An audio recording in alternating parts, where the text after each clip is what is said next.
Ladies and gentlemen, we request you to kindly settle down. Our distinguished guests have arrived. Please extend a warm and respectful welcome.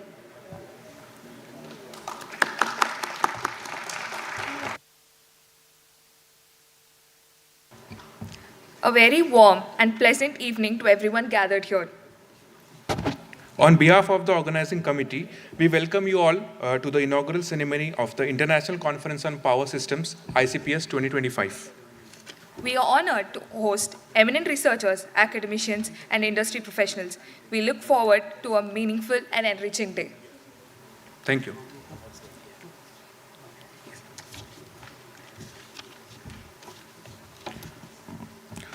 So we now invite our esteemed dignitaries to please join us on the dais. So the chief guest of the event, Mr. Samir Saxena, Chairman and Managing Director, Grid Controller of India.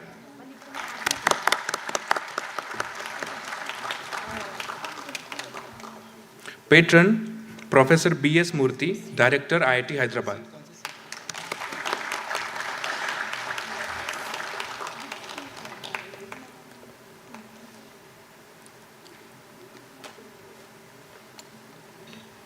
Shri Paresh R. Ranpara, Director HR, Grid India.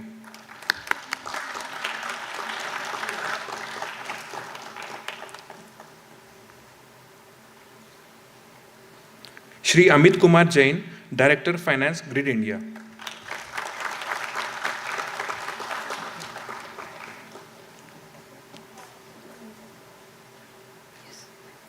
The Core Steering Committee Chair, Professor S.N. Singh from IIT Kanpur.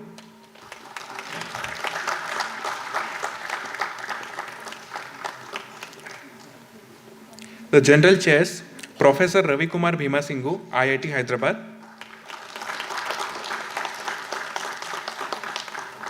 And another General Chair, Shri M.K. Ramesh, CGM, SRLDC, Grid India.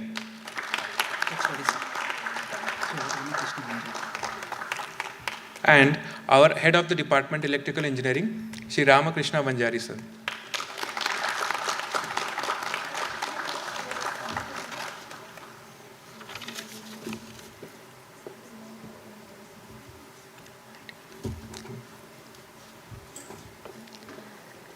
Lighting the lamp is a symbol of knowledge, wisdom, and auspicious beginnings.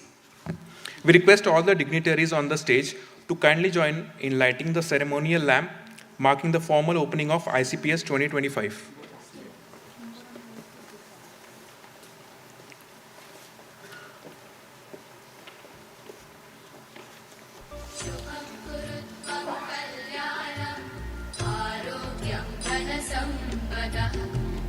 शुभं कुरु त्वं कल्याणम् आरोग्यं धनसम्पदः शत्रुबुद्धिविनाशाय दीपज्योतिर्नमोऽस्तु ते दीपज्योतिर्नमोऽस्तु ते दीपज्योतिर्परब्रह्म दीपज्योतिर्जनार्दनः दीपज्योतिर्परब्रह्म दीपज्योतिर्जनार्दनः दीपो हरतु मे पापम् सन्ध्यादीपनमोऽस्तु ते ओ दीपब्रह्मरूपस्त्वं ज्योतिषां प्रभुरव्ययः ओ दीपब्रह्मरूपस्त्वं ज्योतिषां प्रभुरव्ययः आरोग्यं देहि पुत्रांश्च मतिं स्वच्छां हि मे सदा रवेरस्तं समारभ्य यावत् सूर्योदयो भवेत् रवेरस्तं समारभ्य यावत् सूर्योदयो भवेत् यस्य तिष्ठेत् गृहे दीपः तस्य नास्ति दरिद्रता शुभं कुरु त्वं कल्याणम् आरोग्यं धनसम्पदः शुभं कुरु त्वं कल्याणम् आरोग्यं धनसम्पदः शत्रुबुद्धिविनाशाय दीपज्योतिर्नमोऽस्तु ते दीपज्योतिर्नमोऽस्तु ते शुभं कुरु त्वं कल्याणम् आरोग्यं धनसम्पदः It is our privilege to honor our distinguished guests. We request the organizing chairs to present the shawls and mementos.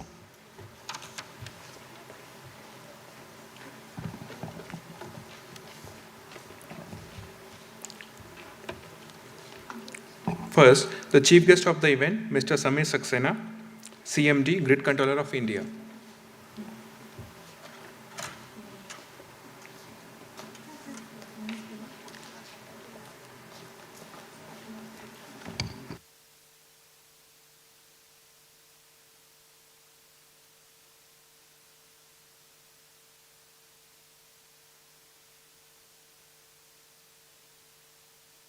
Directly, Professor Bill.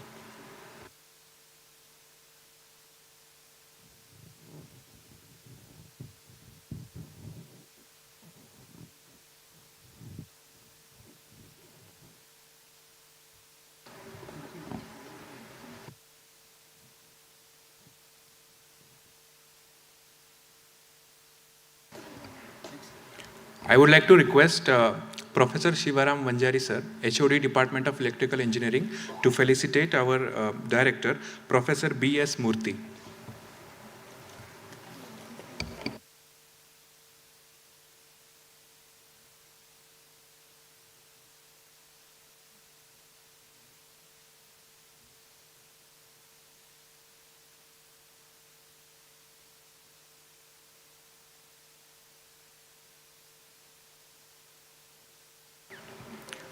I would like to request Professor Ravi Kumar Bhimasinghu sir to kindly felicitate Shri Paresh R. Ranpara, Director HR, Grid India.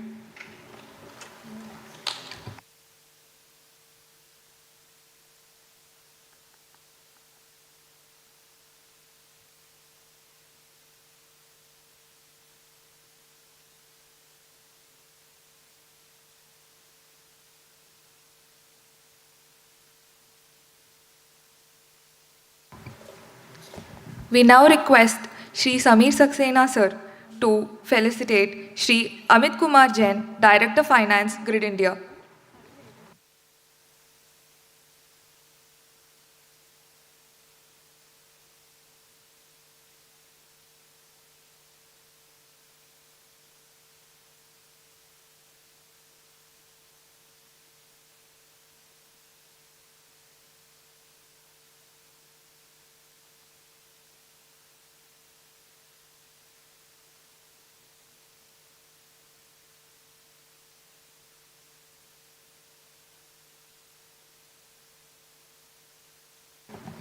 We request Professor Ravi Kumar sir to felicitate the Core Steering Committee Chair, Professor S.N. Singh.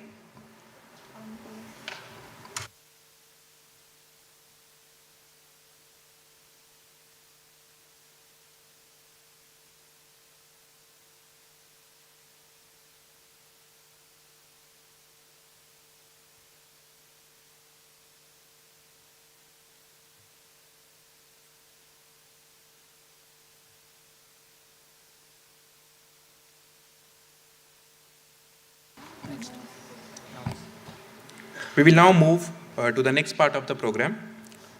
We are honored to now invite Professor B.S. Murthy, Director, IIT Hyderabad, to deliver the opening remarks and set the tone for today's proceedings. Please.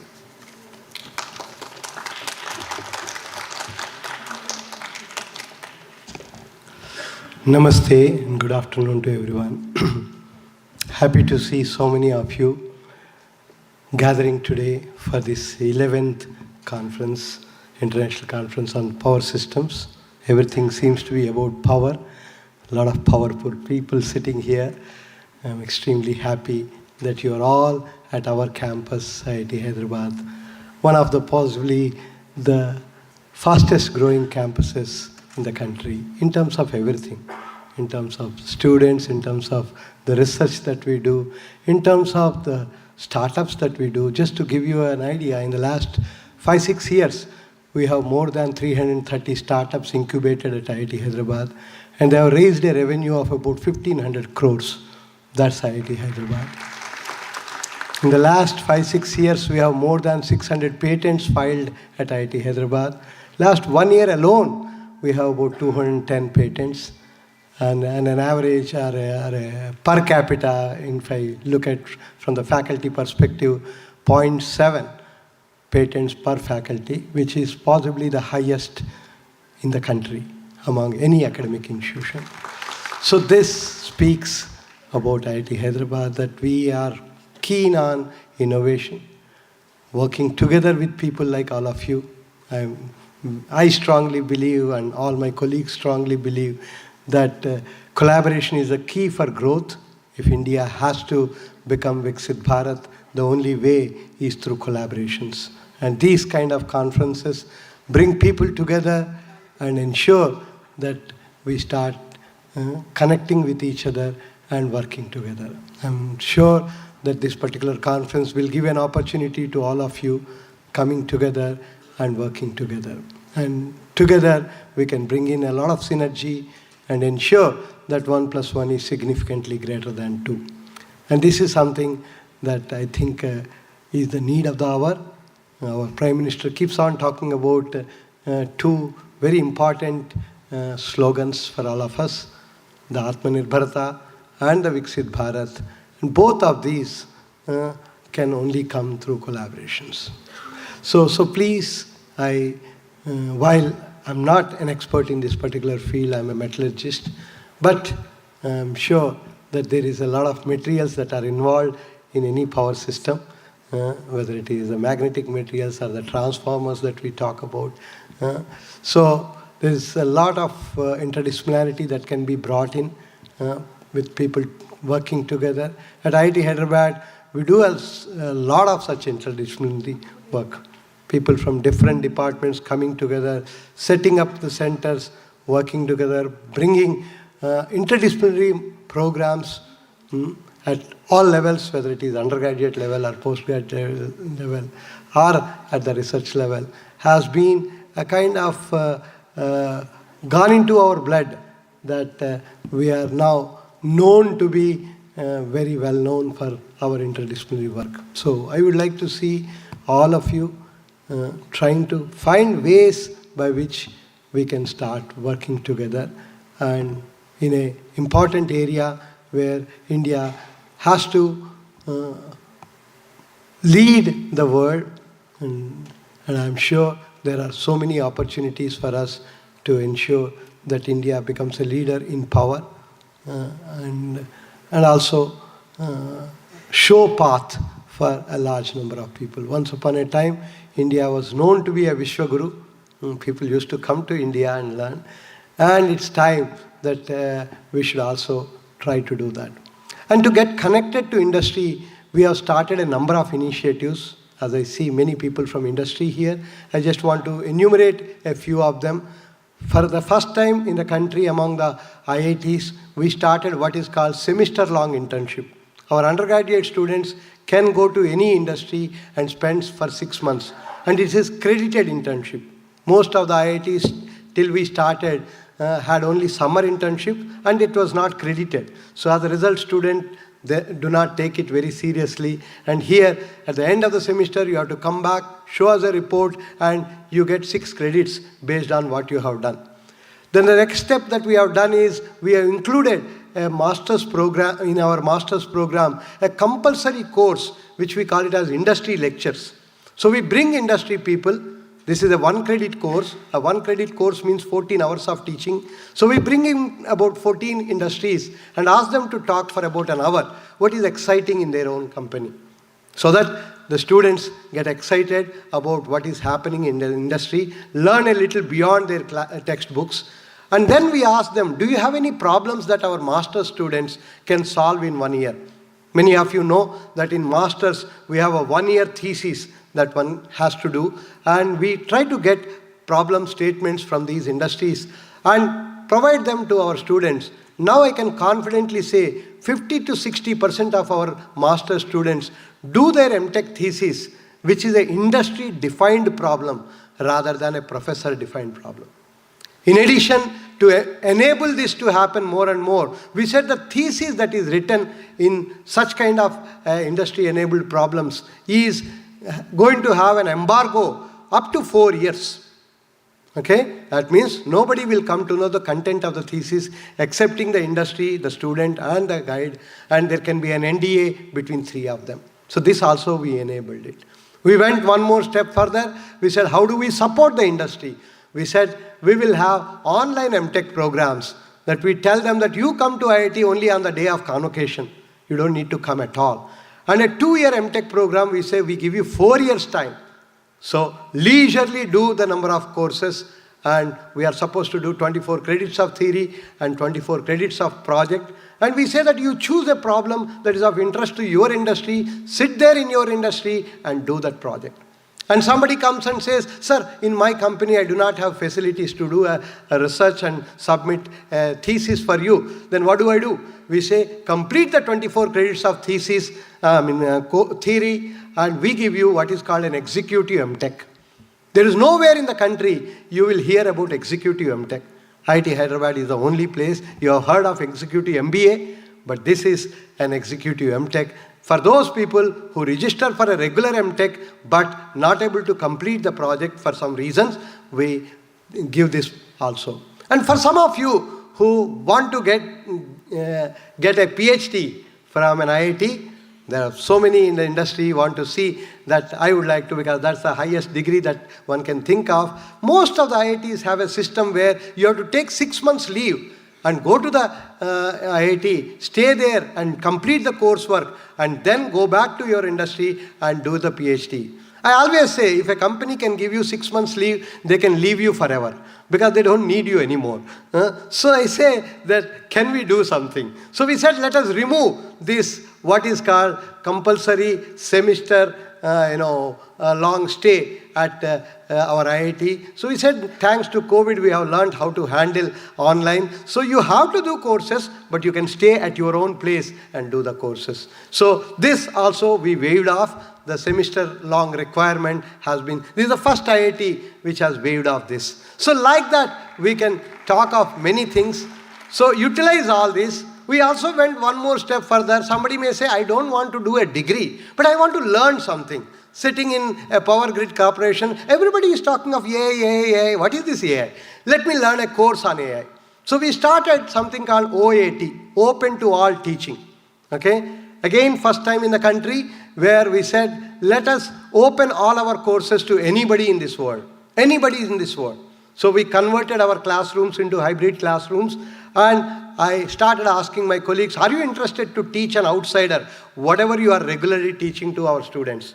The moment a faculty agrees to that, we put it on our website. If you are interested, go to Google OAT at IITH. If you put it, you will see 15 to 20 courses right now running. Okay? And we say that once we put it on the website, here is the course, here is the professor who is going to teach, this is the timetable. If the timetable suits you, you can just register for the course. You can be a student, working professional, you can be a professor of a university, you can be a homemaker, you can be 80, 90-year-old superannuated person. It doesn't matter. Okay? There should be no barriers when somebody wants to learn something, is what we believed in. And I tell my colleagues, don't control the entry, control the exit. Okay? Let anybody enter. As long as they can pass your exam at the end of the semester, let us give them a certificate that you have done this course from IIT Hyderabad. So this is something again very unique. Anybody wants to do any course from an IIT, you can just do that course, provided the faculty is interested to offer that course. For example, I teach a course. Just last week I have completed my course. Evening 6 to 7:30 I teach a course on Tuesdays and Thursdays. I have students from Sweden, Malaysia, okay, Doha, Singapore. People are all sitting in my class, online. So there will be physically a few students, offline to me, online a few students. They are live in the class. They can ask me questions. Whatever I write on the board, they see. And this is something which we introduce. So why am I telling all this? Is there is a lot of opportunities for us to work together. Okay? In terms of programs, academic programs, in terms of research, IIT Hyderabad has a 1.5 lakh square foot area building, which we call it as TRP, Technology Research Park. Any industry can take a space. We charge a very meager rental, and you can come, stay on our campus. We have 340 faculty members as of today, with an average age of 40 years. So that's the kind of energy that we have at IIT Hyderabad. Once you occupy a small space on our campus, you can get in touch with all the faculty and see how do we co-create things. India needs a lot of such things, that we should co-create things and ensure that India really becomes Viksit Bharat. So please utilize all these opportunities. Ensure that we start working together. I also tell many people that we have 600 acres of land. We have only occupied 60 acres. So I welcome all those industries to come, take a space on the campus, set up a center of excellence in any area of your interest. Space is not a problem at all for us. And let's start working together. So all the best to all of you for this wonderful conference. And we look forward to working with you and collaborating, co-creating, and making India a great Bharat. Thank you very much.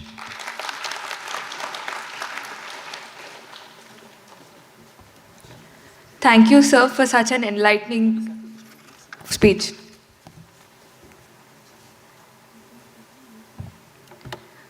We now move to a key moment, the release of the ICPS conference booklet. I would like to request Professor Ravi Kumar Bhima Singhu, organizing chair, and all the dignitaries on the stage to kindly unveil the conference booklet.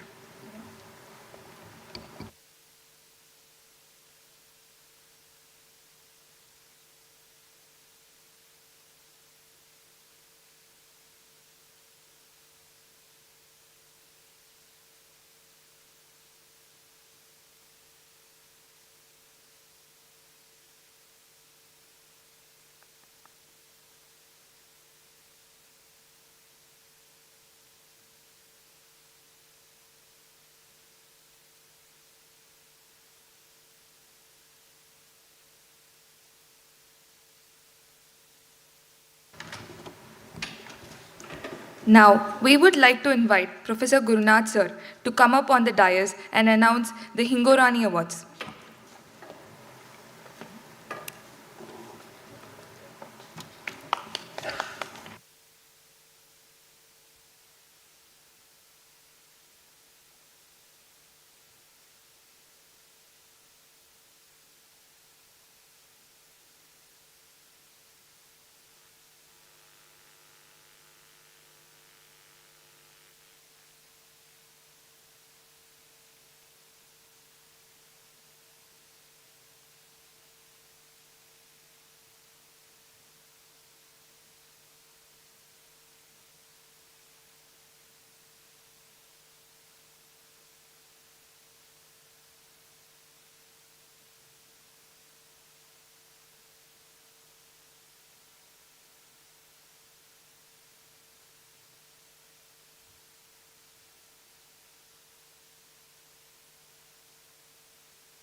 Good evening, everyone. I am Gurunath Gurala. I'm currently a faculty in Electrical Engineering, Indian Institute of Science, Bangalore, and also the chair of IEEE Bangalore section.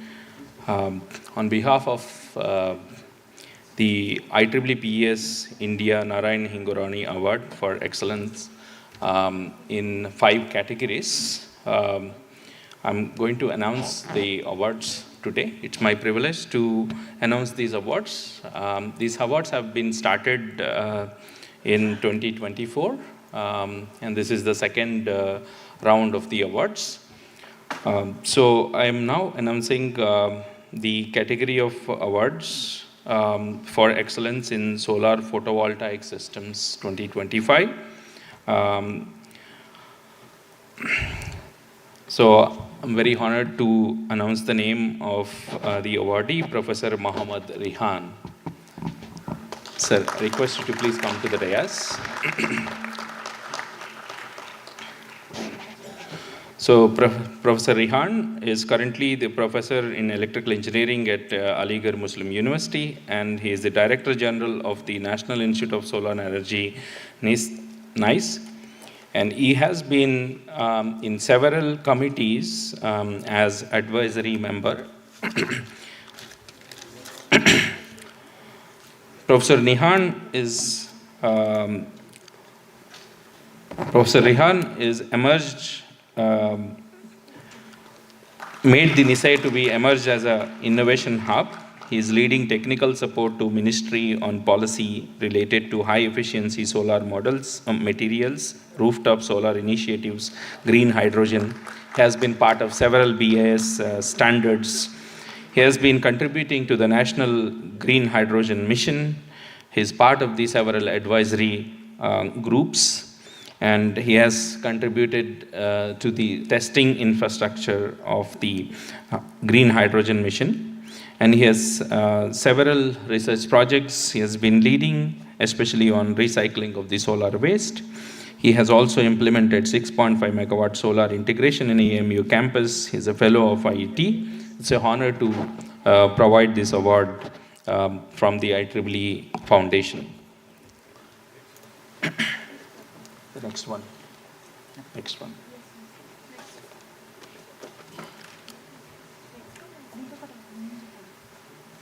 Actually, Rahul is not here.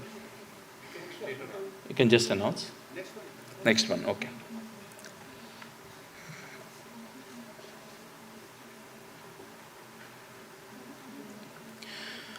The next award is in IEEE Narayan Hingorani Award for Excellence in Custom Power Devices. I announce the award for Professor Rajiv Kumar Singh.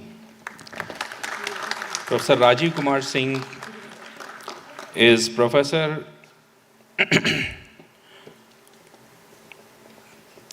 is currently serving as a professor and head in the department of IIT BHU. He has contributed to several academic R&D and administrative positions in BHU as Associate Dean of Academic Affairs. He is Senate nominee to the Board of Governors in IIT BHU. He has successfully completed 12 research projects as investigator funded by several R&D agencies in the country. And he has extensive experience in developing custom devices for e-mobility, various other applications. His recent work centers on the intelligent power processes for reconfigurable chargers, optimizing energy conversion, and battery control with adaptive algorithms. So it's a pleasure to announce this award to Dr. Rajiv Kumar Singh. The next award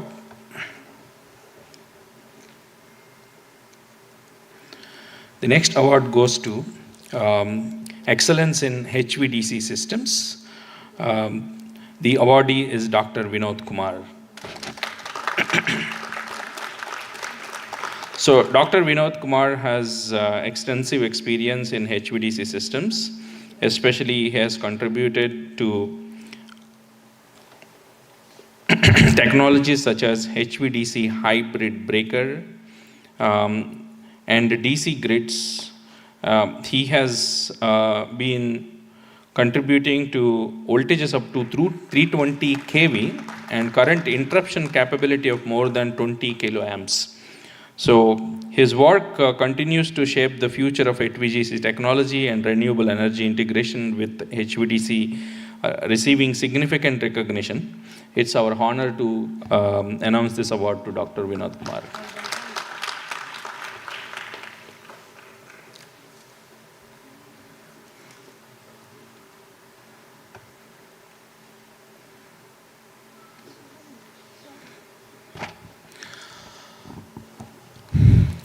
The next award is in flexible AC transmission systems. It's my privilege to announce this award to Mr. E.K. Tripathi sir, and we grown up seeing him and calling him as Fax Man of India. Thank you very much, sir. It's my honor to call Professor Tripathi sir, and the first 400 kV TCSC project at Balagar, and 200 kV, 200 megawatt national HVDC project are the two important contributions to his credit. And he has been the DG CPRA, and his contributions are well known across the country, and it's our privilege to announce this honor.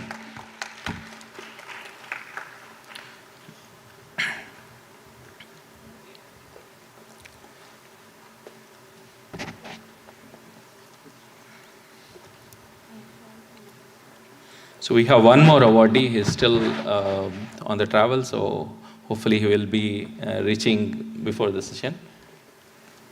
Thank you very much, one and all, for this opportunity. Thank you.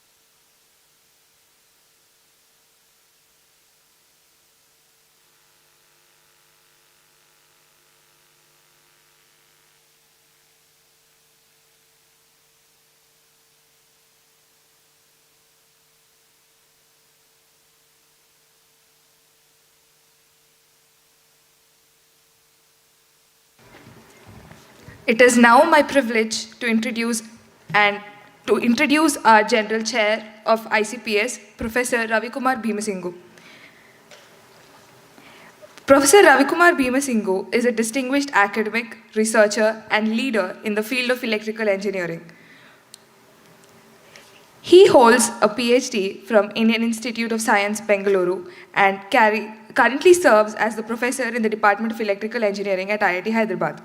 His research contributions span some of the most critical and emerging areas of modern power systems, including computer-aided power system analysis and modeling, renewable energy integration, AI applications for power system security, protection and optimization, and distribution system automation. His work has had a profound impact on energy systems and continues to guide innovations in sustainable and resilient power networks.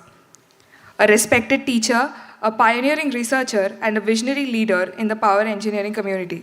Ladies and gentlemen, please join me in welcoming our General Chair, Professor Ravikumar Bhimasinghu.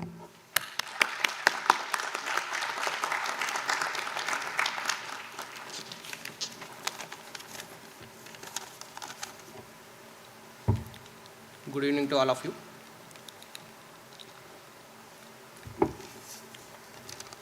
Very good evening to all our esteemed guests, distinguished speakers, respected delegates, renowned researchers, industry professionals, and dear students and volunteers. Namaste, and very warm welcome to Hyderabad, the city of pearls and vibrant global center of technology, and the beautiful campus of Indian Institute of Technology, Hyderabad, for the 11th International Conference on Power Systems, ICPS 2025. As the General Chair of ICPS, it gives me immense pleasure and honor to welcome you to the distinguished biennial forum. For the more than 2 decades, ICPS had served as a premier platform where experts from academia, industry, utilities, and research institutions come together to exchange knowledge, share innovations, and shape the future of the power systems. The theme of this year's conference, Leveraging Smart Technologies for Clean, Resilient, and Secure Power Systems, is more timely as the global power sector is undergoing a profound transformation driven by the critical need of sustainability, resilience, and security in our energy infrastructure. During these 3 days of conference, the conference will feature various technical sessions organized under the tracks like smart grid and power systems, renewable energy systems, artificial intelligence and data analytics in power grids, power system protection, stability, optimization, grid resilience and security, power system planning and operations, control in power systems and power electronics, electrical vehicles and drives, emerging technologies in power grids, and finally the grid policy and regulations. This conference is the result of exceptional teamwork and collaboration of ICPS Steering Committee chairs, ICPS Steering Committee, core committee members of ICPS, all the colleagues of the organizing institutions and technical co-sponsors, volunteers and co-sponsors. I would like to express my sincere gratitude to our co-organizers, along with Indian Institute of Technology, Hyderabad, Grid India, for their leadership and unwavering support. I also gratefully acknowledge our technical and financial co-sponsors, including IEEE Uttar Pradesh section, IEEE Hyderabad section, and the IEEE PES, IAS, PELS joint chapters of the Hyderabad section.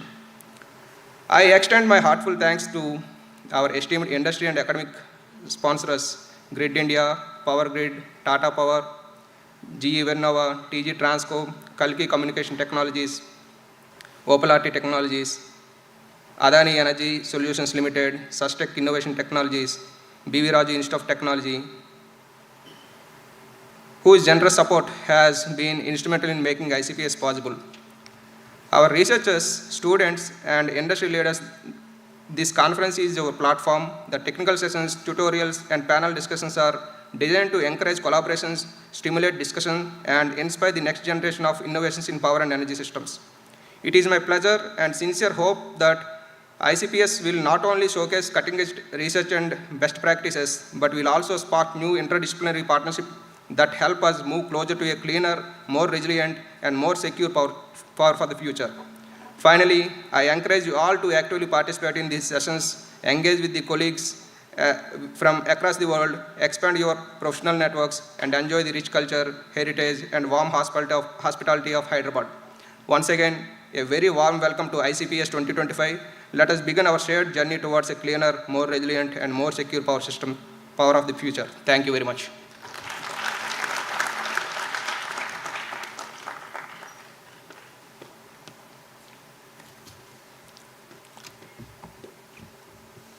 It is my privilege to introduce a highly accomplished leader with over 33 years of experience, distinguished service in India's power sector, Mr. M.K. Ramesh, General Chair of the conference, CGM, SRLDC, Grid India.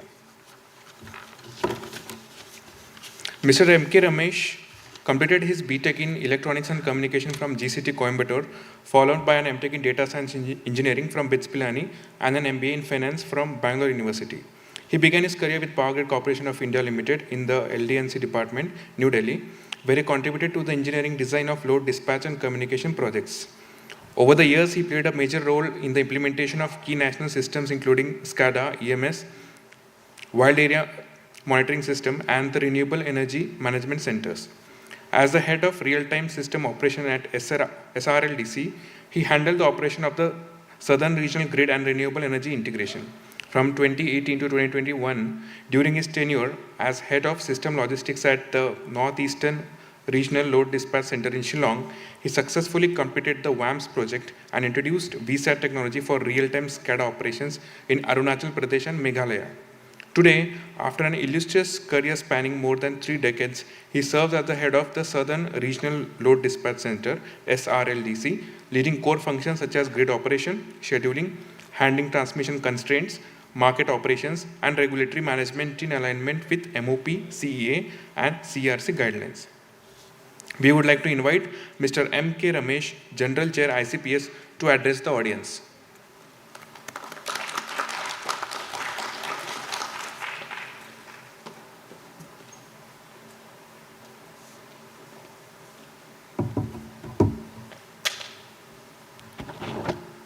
Good evening, all.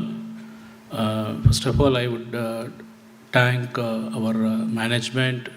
I'm more honored to become a general chair in this ICPS 2025.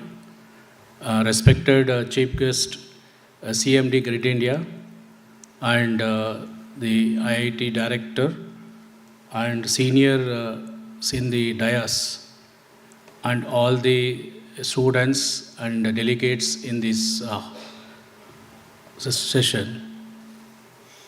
Actually, this ICPS one already our co-chair has explained in details, and the day in which the supported committees for us to become success this program in the starting, like steering committee, I would like to highlight some key roles like S.K. Soni sir and the Baba sir and Ramakrishna sir, and they are guided in all the meetings to become success of this the conference. In fact, it is we have crossed almost 10 ICPSs, and now this is 11th ICPS, and the complexity in the power system, it is increasing day by day, and now we are almost 505 gigawatt installed capacity and 250 gigawatt RE. So in this complexity, it is not only the power system engineers, but also the academy should be there, and also industry should be there to analyze and to bring it into a better system operation. And in fact, in this, we received around 159 papers we accepted, around 272 papers submitted, and papers registered for presentation is 135. So I thank all the paper presenters in this session. And like contingency analysis, like we face lot of contingencies like flight issues as have come. Otherwise, the more participants would be there. In spite of all these contingencies, we manage and get this ICPS conference in a good directions. And I hope this upcoming 3 days, the conference it will be in a successful. I wish all the delegates here to be a successful paper presentation and successful conference head. Thank you, sir.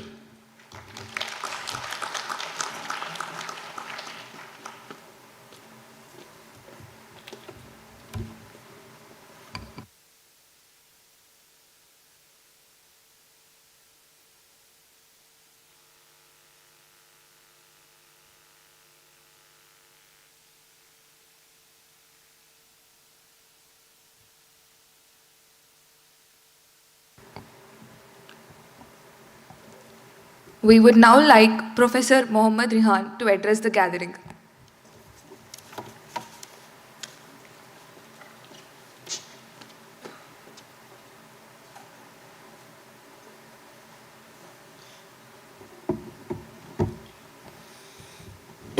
Chief guest Shri Sami Saxena ji and the leadership from Grid India, senior in every aspect, especially in the fraternity of electrical engineering academics, Professor S.N. Singh, all the distinguished leadership people from IIT Hyderabad, and all the distinguished leaders from electrical engineering field, delegates and my fellow awardees, a very good evening to all of you. It is a great pleasure and honor for me standing before you as an awardee of this Narayan Hingorani Award for Excellence in Solar PV Systems. So first of all, I thank the committee for recommending, accepting my candidature and giving me this great honor. I am thankful to Dr. Narayan Hingorani for establishing this award and making it a great tool of encouraging people working in different fields. I thank IIT Hyderabad, General Chair Professor Ravi, and of course Dr. Gurunath, the committee convener, for all the efforts involved in this process.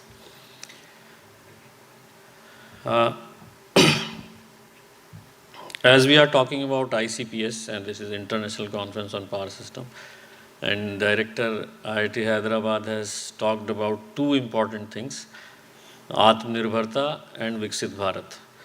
So I believe these objectives cannot be achieved without achieving this particular thing in the electrical energy sector.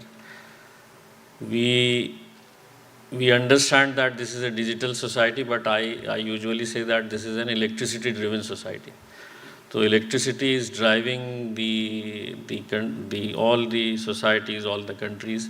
So sustainable, reliable electricity is a must for any country to develop. And as we are on this path of development, so availability of reliable electricity, which is produced in a sustainable way, in a green and clean way, is a must. And that is where the role of solar energy comes. And I am very happy to share, and I am sure most of you are aware of it, what we have achieved in last 10-12 years. So from 10 megawatt of solar energy in 2011, we have crossed 130 gigawatt right now. And our targets are around 300 gigawatt by 2030, 1200 gigawatt by 2047, and if we have to go net zero by 2070, then electricity sector has to be net zero by 2060 or 65. So that will require somewhere around 5,000 gigawatt of solar energy. And this is probably the most radical transformation any power grid of any country has seen. And of course, when you are going through such a radical transformation, then there are challenges, and those challenges are the opportunities for all researchers, faculty members, students, industry working in this area.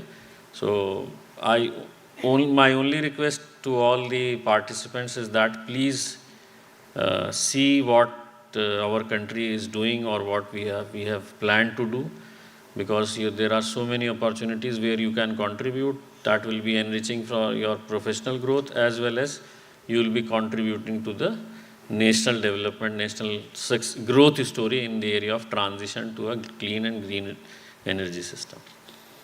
So on this note, I thank you all once again for giving me this honor. Thank you so much.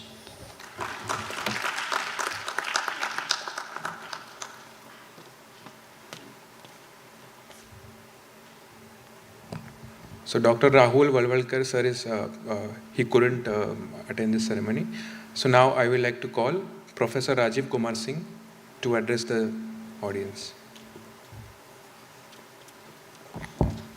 So galaxy of dignitaries sitting on the dais, off the dais, dear participants, a very good evening. First of all, I would like to thank Narayan Hingorani ji for starting this award, and thank award committee for finding me worthy for this award. And I would like to take this opportunity to thank few of them, though this award is bestowed to me, but I firmly believe that one person cannot achieve such things without the support of many. And first of all, I would like to thank my family. My wife is sitting in the audience. I would like to thank her for giving all the supports to me throughout my professional career. She has been really a pillar and strength to me. My guru, Professor S.N. Singh, who is on the dais. So I have learned a lot from him, and right from my student days, right, he has been really a support, a kind of motivator, everything. I mean, I have learned a lot from him. And of course, yes, I mean, I'm getting this award and his professors used to get the credit of the work that students used to do. In the audience, one of my PhD students is sitting, Priyatosh Jaina. He has put in a lot of his efforts, and I'm very glad to share that he is also receiving the Postoko Award this year. So, the credit goes to many students, family, teachers, your friends, and my friend Rehan. Professor Rehan is also here. I'm learning a lot from him as an administrator, as a fellow electrical engineering professor. I'm speechless because, I have seen the contribution of Narayan Hingorani ji for the past many years. And people say that he has been the father of AC transmission system in the entire community. So it's really a great honor for me to receive this award in the field of custom power devices. Something to say about the custom power devices, because my area of research belongs to custom power device. I do research in the power electronics. And I do firmly believe that, this is an era of power electronics, because none of the application is untouched, and even, none of the development is possible without integration of the power electronics, whether in the electrical engineering, electronics engineering, and computer science engineering.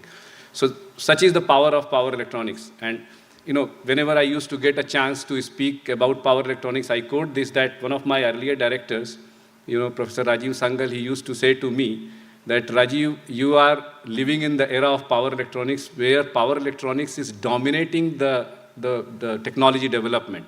So custom power devices has got a lot of role in the field of, not only in electrical engineering, I said that, in electronics, electrical, computer science, and it has actually raised the boundary beyond the electronics, electrical, and computer science. It has now, it is touching to the other specializations of the science and technology.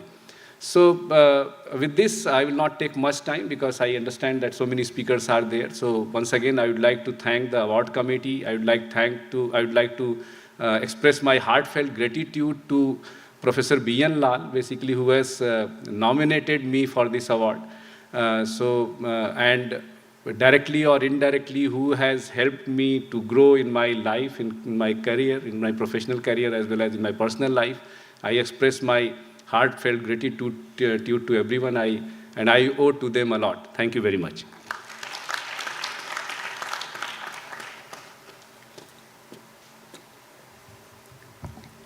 We would now like Dr. Vinod Kumar K. to address the gathering.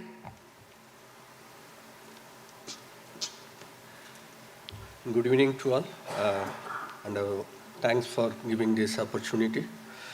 First of all, I would like to thank the IEEE BESS Bangalore chapter for considering my application and also scrutinizing and finally awarding me with this award, providing me with this award.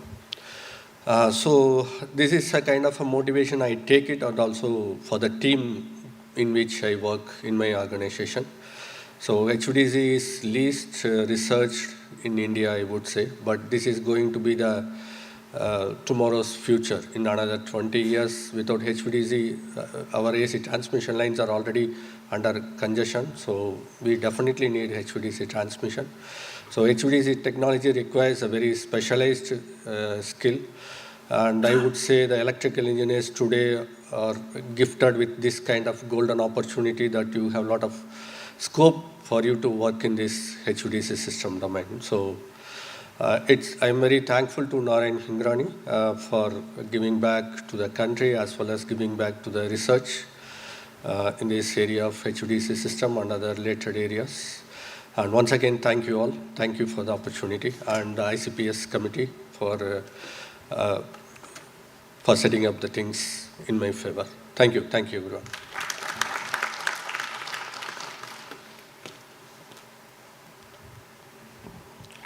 Now I would like to call Mr. Ashok Kumar Tripathi, sir. I will not give an introduction. If we roll back the history of power system in India, 40 years back, around 85, we were very complacent that we had designed 400 kV system in the country all by ourselves, without any collaboration, without any borrowing of technology. BHL was also in high spirit that they supplied a lot of equipments what is required in the country. After that, the question came that whether we should have HVDC or not. And that was a big question. Papers going from CEA to BHEL to ministry and round and round.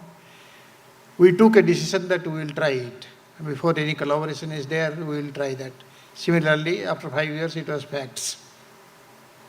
BHEL decided to put a HVDC station on a private project, and believe me or not, 2 electricity boards, one by Tata Rao and another by Srivastav, they volunteered the line that you take this line and convert it into DC. It was a great challenge that converting a AC line, double circuit, to a DC line of higher power. And we got all the support from people whom we talked, and we marched ahead. Those times, believe me or not, there was not many journal papers. We depended on the Kimbark, Arilaga, and book by Padhiyar and book by Hingorani. We invited Hingorani that time. I was only a deputy manager that time. Hingorani was in Siemens as a vice president. Then he shifted to EPRI. When I looked at him first time, and he was at that time also regarded as a father of HVDC and facts, then I was surprised to see his humility and the genius in him. In simple words, he explained that if you are getting sold today to facts and HVDC, one day you will sell HVDC and facts. I mean BHEL. He told us that if all of you get sold to the technology, you will be selling the technology after some time. He quoted example from Siemens and other HVDC suppliers. That challenge was so much that we really took it as a challenge, and we took up that line. We commissioned 100 megawatt with analog technology and whatever technology BHEL had with our thyristor valves, and we graduated it to 200 kV, a double circuit line. Till today in literature, the only line of AC to double circuit converted to DC is recorded as the National HVDC project. And that time, it was the first line project in India. Even if you refer to books and all that, it is recorded that is the first. Because Rihandeli got commissioned in 1991 and we commissioned it in 89 December. Anyway, that was a great satisfaction. We went for the facts project in Vallabhgarh. Normally you find resistance from this utility to try something big in a big voltage level, 400 kV. But then there were customers that time. I mean, appreciate those genius in them that they said that, okay, I'll give you the line you put. Vallabhgarh was selected as the site. We put 400 kV TCSC, thyristor control series capacitor, with 30% fixed capacitor, variable around 10, can be increased to 40. So 0 to 70% compensation. And it was our capacitors, our breakers, our platform, our insulators, everything BHEL. That time I met Dr. Ramurthy, I think, who is staying in Hyderabad. He couldn't come today. And he encouraged us quite a bit that you do it. We'll see what happens. I mean, at least what will happen. It will fail. It doesn't work. It was a R&D project. Together, HVDC and facts were about 150 crores. I don't find any government today supporting that kind of a R&D project. Anyway, we were lucky. And BHEL manufactured quite a, including the thyristor valves, DC insulators, reactors, filters, everything for these 2 projects. That was a golden period for the young engineers, who by that time I was a system engineer to begin with. Then I became a project engineer, then project director. And I was 9 years project director for the HVDC project, and for 4 or 5 years to the Vallabhgarh facts projects. We had a good test of the 2 technologies. Believe me, the power electronics, what you do in laboratories of connecting inverter and establishing certain waveforms is not as challenging as putting it at a voltage level of 220, 400 kV and all that. That was the challenge, and we achieved those challenges. And of course, the technology finally came to perfection with some help from collaborators, and we are way ahead in HVDC, way ahead in SVC today. But the first seeds of power electronics, a book by Ramurthy, which was available in the literature there, and a book by K.R. Padhiyar, actually started the impetus in that. Dr. Hingorani came 3 times. I took him to the project site also. I have worked for a decade off and on when he was in India. And he has every time told that it is possible. And he explained so nicely what is a switch. I mean, 40 milliseconds to open a breaker and 50 milliseconds. And he told, in a millisecond, I can have 100 switching, 200 switching. I can generate a waveform. I can inject or draw power, reactive power. I can't forget those lectures. Lot of people, Professor Pai, Professor Taswan, Professor Chandra Krishnaya, it was a sort of a people who really wanted to help BHL and India. And today, what you see, the confidence level of the engineers of that time who are occupying very high positions is because they were referring to books, journals, reading. Today, I advise those who are doing research, please go back to your journal time, journal reading, and the books. Don't confine yourself to Google and ChatGPT and all that. It doesn't give you real knowledge. And if you really want to do PhD or really want, associate with the industry. Like Sir told, directors have told that every research should lead to a deployment project and bring out something tangible and wealth to the research community. You are publishing papers, graphs and all that, you may get a PhD, but that will not help the country. Today it is very challenging and all of us are entering into a new area of transition and a country expects quite a bit from us. So my only advice is that those 20, 30 years what BHAL and my team spent, we still meet, we still discuss the challenges. It's not a time to tell all that thing, but believe me, many frustrations came, but then it was a success. So let frustrations come, failure come, but if you have done something in your hand, that is more than. So I heard from Hingorani another thing that time that 1 rupee spent in R&D comes back 5 times back to you in real world worth after 5 years. Somewhere, I think we should remember all the time that money spent on R&D is not a wastage. It comes back to you, tangibly or untangibly. Thank you very much. I think I am really grateful to IEEE. I have been a member since I don't remember how much I am a life member now. And in Power Engineering Society also I have been a member. And IEEE has always paid back. So thanks for recognizing the work. And I thank my successor, the team's success to BHEL, CPRI, and various universities where I worked after retirement. So thank you all.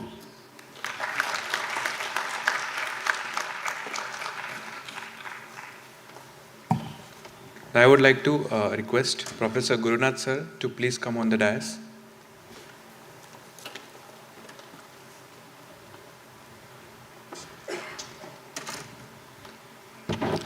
So I would like to announce one award for the excellence in energy storage systems. The awardee is Dr. Rahul Suryakant Walwakar. So please come onto the dais. So Rahul Walwakar is recognized for his contributions in the energy storage systems. So he is founder and president of Net Zero Energy Transition Alliance. He has been instrumental in actually taking lab to the market in the energy storage space. $1 billion of investment in the energy storage sector, and he has been advisory for National Energy Storage Mission, and he has contributed to the energy storage missions of the country. It's honor to give this award to Dr. Rahul Walwakar.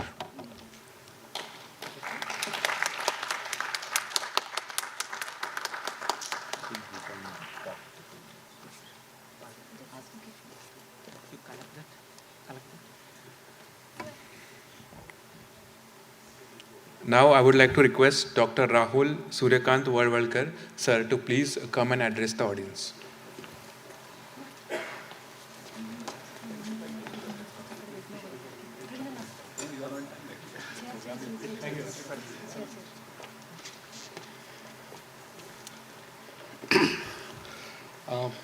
First of all, it's really humbling to be here and get this award named after Professor Hingorani.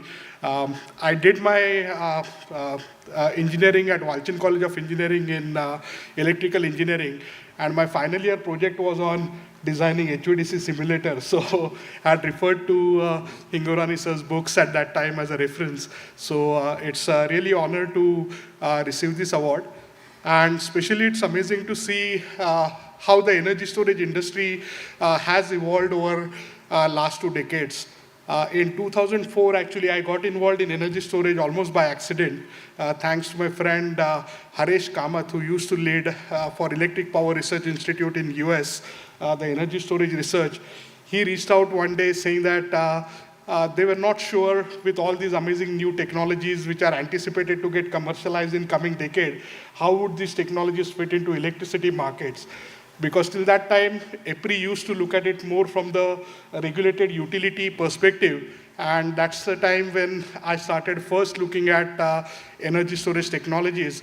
And I was able to do research on that as part of my PhD at Carnegie Mellon University in Department of Engineering and Public Policy under guidance of Dr. J. Apt, Professor Lester Lave, Professor Granger Morgan, and Dr. Rahul Tongia. And even at that time, I had not anticipated that this will become a passion for life.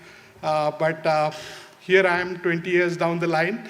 And it's really great to see now energy storage is getting recognized around the globe as an essential piece for the grid decarbonization. And now, in fact, just the latest guidelines from CERC also talks about now looking at energy storage also as a regulated asset. CERC had just released the notification for that. So it's a long journey. There are a number of people who have contributed in this journey. My wife, Netra, is here with me. She has been part of this journey throughout the last 20 years, but also many other people, including Dr. Satish Agnihotri, who was the MNRE secretary back in 2013-14. He was one of the first regulators who realized the need for energy storage and constituted a standing committee on energy storage, which led to later on creation of the National Energy Storage Mission document. And for last 10 years, I've been focusing a lot on looking at getting India into energy storage manufacturing.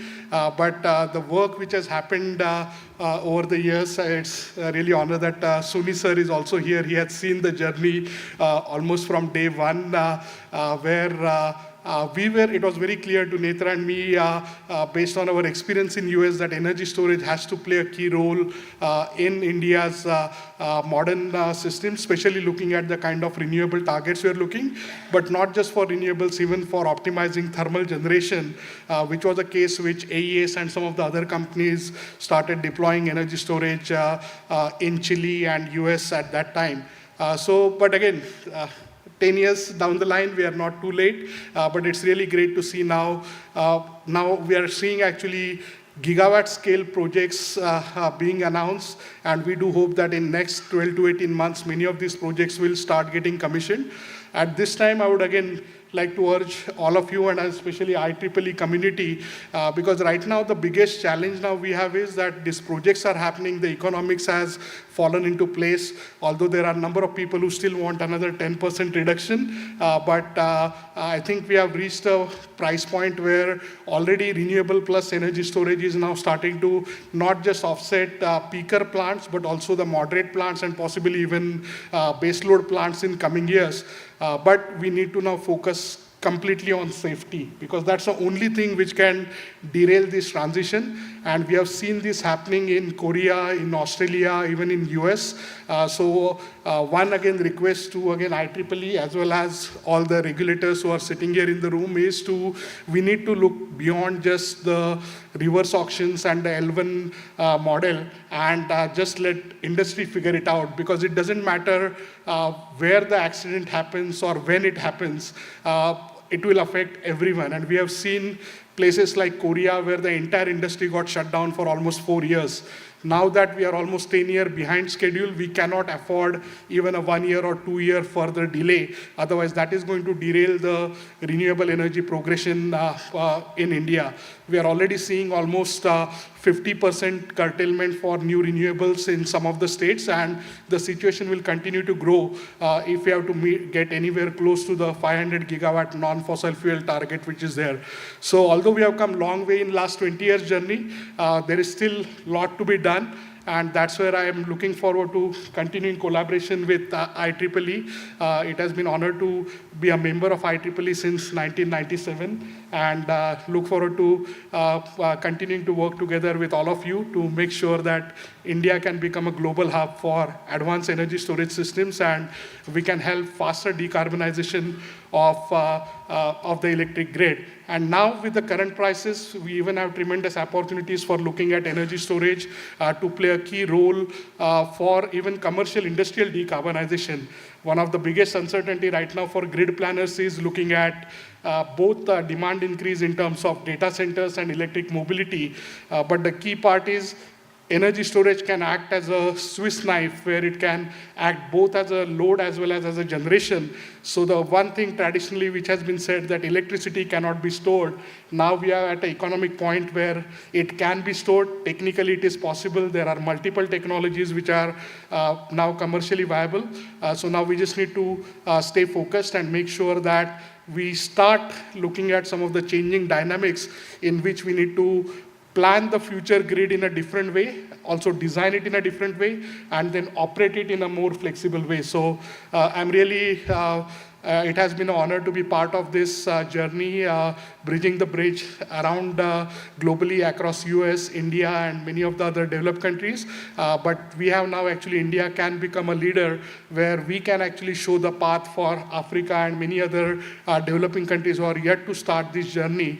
And any entrepreneurs, any startups who are here, I think world is a market right now. So again, thank you all to IEEE for giving me this honor, and this gives me another boost of energy for continuing the work for next decade. Thank you.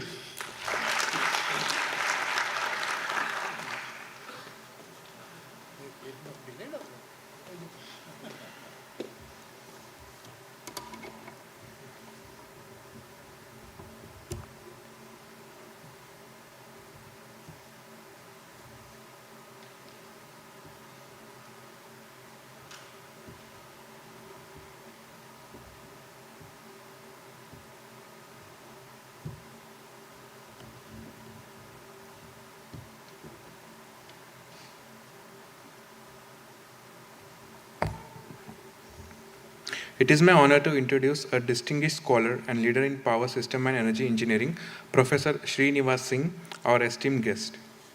Dr. Singh earned his MTech and PhD in electrical engineering from IIT Kanpur. He currently serves as the director of ABB IIITM Gwalior.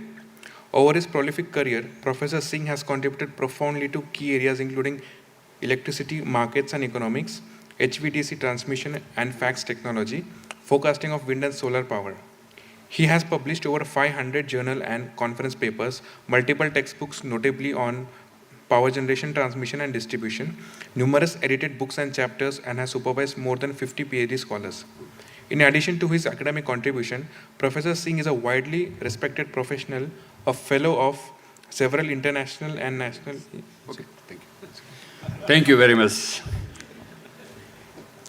Good evening to all of you, the dignitaries sitting on the dais, off the dais, delegates, students, and other invitees. Now, a lot of curiosity will be amongst you. What is this N.G. Hingorani, the PS Award? All 5 recipients are here. The process started in just 2 years before, and Hingorani sir said through Rajiv Verma sir that he wants to donate the money to the contributions made by Indians in India. Many Indians are outside also. So this first condition is that the contribution, outstanding contribution made by Indians in India, and then we started following the rules and regulations for this award. At that time, Art and PS chair, Ramakrishna sir was there, and many rounds of the iterations we had, and we made a policy that how that we can award and we choose it. Last year, 2024, this award started. As per the policy, we made the form first time because we were not having how to even announce what will be the criteria and so on and so forth. So long range of meetings were held, and finally we came up with certain forms and based on the regulations, which was the bylaws basically, and we did. In that last year, In 5 categories, only we gave 4 categories, because 5th categories we didn't find anyone suitable. And also, for you, I want to tell you, in the last year, all the 4s were from academics. This year, you can say the majority is from industry. Out of these 5, 3 from the industry are the utilities, and the 2 for academics. In these 5, in certain 4 areas, except the PB, the nominations were very less. We keep on announcing in our Indian Power Globe so that people can send it. The nominator can be anywhere. Self-nomination is not permitted. So the nominator can be member or non-member, but the awardee must be IEEE PS member. And based on that, we had, and several rounds, as I already said, we announced, but people are not coming forward. As said, only solar PV is only the nominations were, good number of nominations were there, and it was very tough. And as per committee formation, here, out of these 5 committee members, 3 are here. As a rule, the Bangalore PS chair will be the convener of this, and that's virtue, the Gurunath already spoke, and he did all this announcement, all the collections of their data, etc., that he did. And then the Dr. Ramakrishna sir is also there. He is also member this year. Even though last year Tripathi ji was member, and H.L. Bajaj ji was continuing for 2 years, and this year, this as rule, there will be 1 lady PS member, and the last year the Bhuvaneshwari madam was there, and this year this Tripti Jain from Indore, IIT Indore, the professor, she was the member. So in all, basically the announcement will come by the end date is February 2025, and now it will be coming for 2026 also. And then the whole process is to be completed by June of that year. And the award, it is a condition that it should be given in any good international conference, it should be given, held in India. So last year we gave in the ISGT Bangalore, and this year this is ICPS, which is happening. So we requested this, although I'm the steering committee member and chair also, so it was that it can be given here. So in this whole philosophy, I request all of you, please nominate the suitable persons so that we can recognize them in the name of the N.G. Hingorani sir. Because we want the more applications. I know many stalwarts are there in our country, but they hesitate to apply. Please encourage, you can nominate. As I said, nominator need not to be PS member, but that person should be member. And that is basically the case. Already the rules and regulations are put it on the PS chapter Bangalore. It is already there, you can see. And also the announcement will be coming there, also through the various social media also we are doing, so that we can choose the best. And that's why you can say all the 5 stalwarts are there. They are doing, no doubt, some are the young, some are the senior, it is no matter. That's what your impactful contribution to the societal in our PS area that you have made in the 5 criteria, that is only the judgment. No doubt many people say the good number of transaction papers are there you will be getting. It is not that. What is your path breaking? What is your contribution that you have changed in that specific 5 areas that is basically seen in the practicality is more important than only the theory and the papers. So in the basis of that, already again the next year it will be also going to come. So please do nomination this. Now, since I'm the steering committee chair of the ICPS, this is 11th, and most of the ICPS held in India except last one. Last one in the 2023, it was basically in the Bangladesh, Cox's Bazar, and all other series held in India. And we are alternate year, we are organizing this ICPS, and another alternate years basically happening the National Power System Conference. So in 2026, NPSC is going to be IIT Patna. I request all the PS community, please join, please contribute, please come together and discuss and take the advantage of these conferences. And again, I'm going to announce the next ICPS we have planned that is going to be in the north, and it will be IIT Jammu. So we are going to have the Jammu in the 12th series of ICPS so that you can see the different part of our country we can keep on moving, and that is happening. So once again, I thank the IIT Hyderabad complete team with the Rabi, Sarkar, Perimal, many other, of course, the director and the institution, many volunteers for the hosting this ICPS. And for last 2 years, they are keep on talking, and we are having many meetings, etc. And of course, the contribution given by the Soniji always is very vocal, and also he supports in the many way and all the way he came. So many of our steering committees members are here, and they are contributing in this, shaping this ICPS also, in the getting it very high. So thank you very much for this one.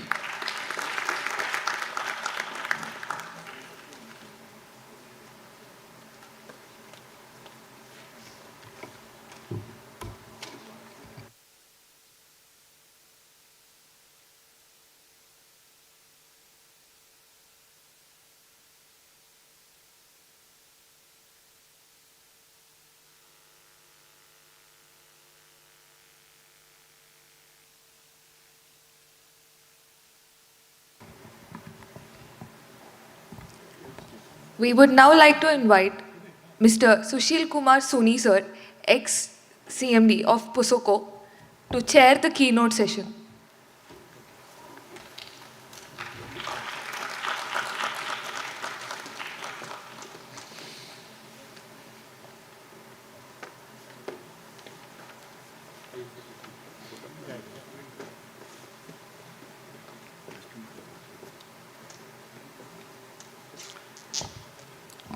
Good evening. It's my pleasure to introduce Sri Samir Chandra Saxena, the chief guest, and we will listen to him, but I have the pleasure of introducing him. He doesn't need much of an introduction, but still, it's a pleasure. Mr. Saxena brings with him 30 years of very rich experience, diverse areas of power system operation. In fact, I recollect he started from southern region also. He was posted in southern region also, northern region, then NLDC. His expertise includes market design, regulatory affairs, renewable integration, and major reforms he has been associated, including real-time market, integrated day-ahead market, security concern economic dispatch, and ancillary services. National Open Access Registry, starting from conception to delivery and the way it is working, its credit goes to Mr. Saxena. And he represents India in Secret Study Committee on Electricity Market, C5. Mr. Saxena holds a bachelor degree in electrical engineering from Aligarh Muslim University, an MBA from IIT Delhi, and a certificate in regulation of power sector from the Florence School of Regulation. He is a fellow of the Institution of Engineers India, a senior member of IEEE, and a distinguished member of SIGRE. Mr. Saxena, imbibes power system himself for last so many years. It's our pleasure to have him here, and we look forward to his keynote session. Mr. Saxena, please.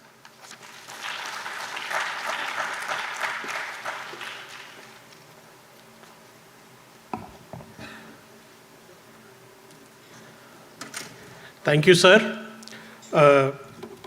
It is indeed an honor to be introduced by my mentor, who has always been my friend, philosopher, and guide throughout this journey.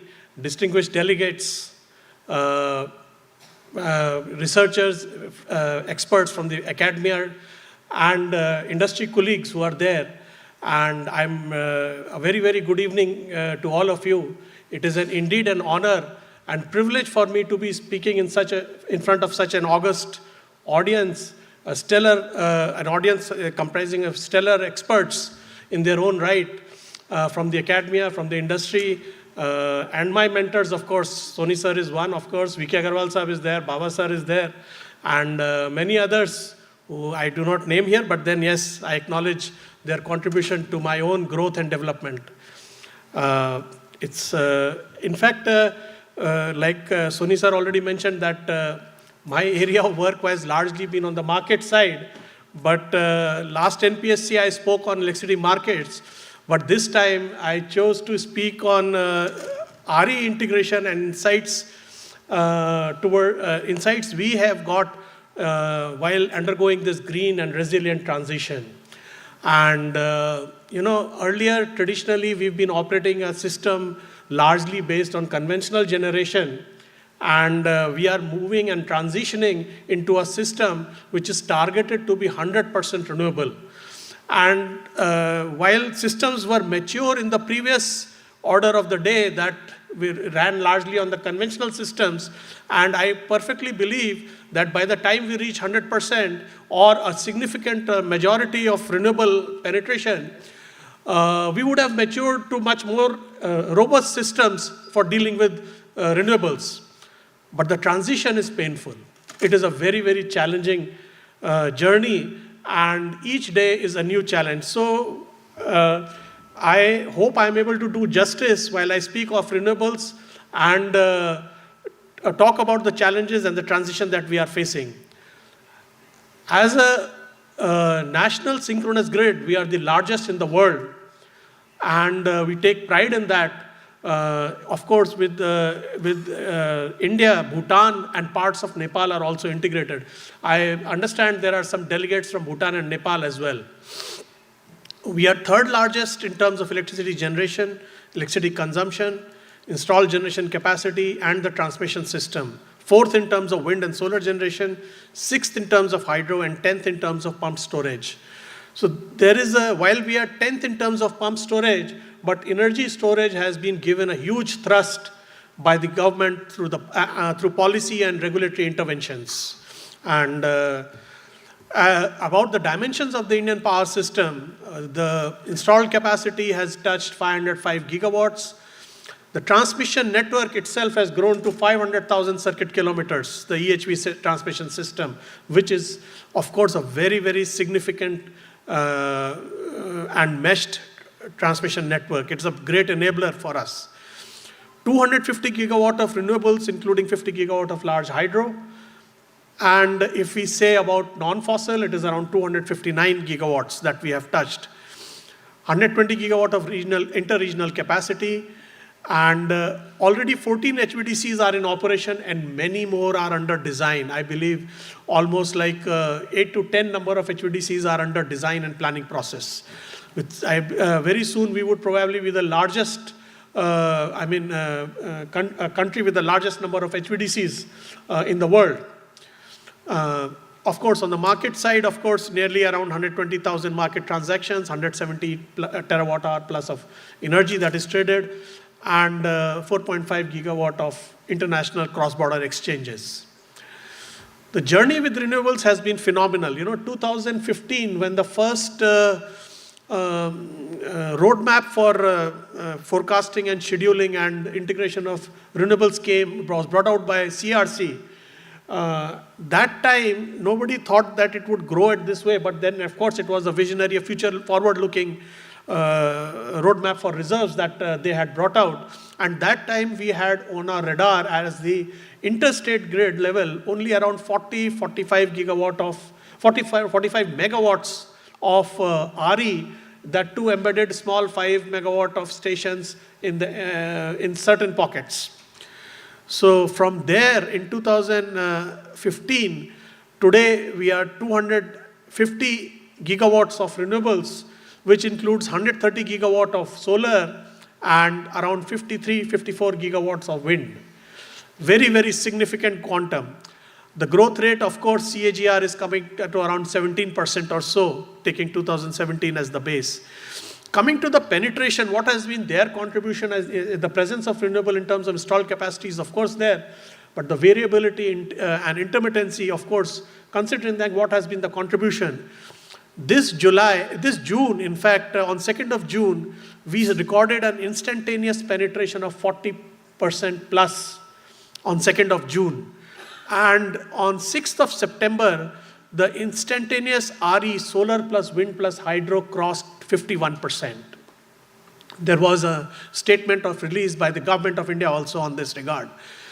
This was at the national level, but then coming to the state-wise, we have strong presence of RE in the states, and the RE-rich states like, I would say, Karnataka, instantaneous penetration crossing 100%, and states like Andhra and is having a high percentage of like 72%.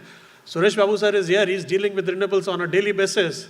We must be feeling the heat of it, And so the targets, of course, are there.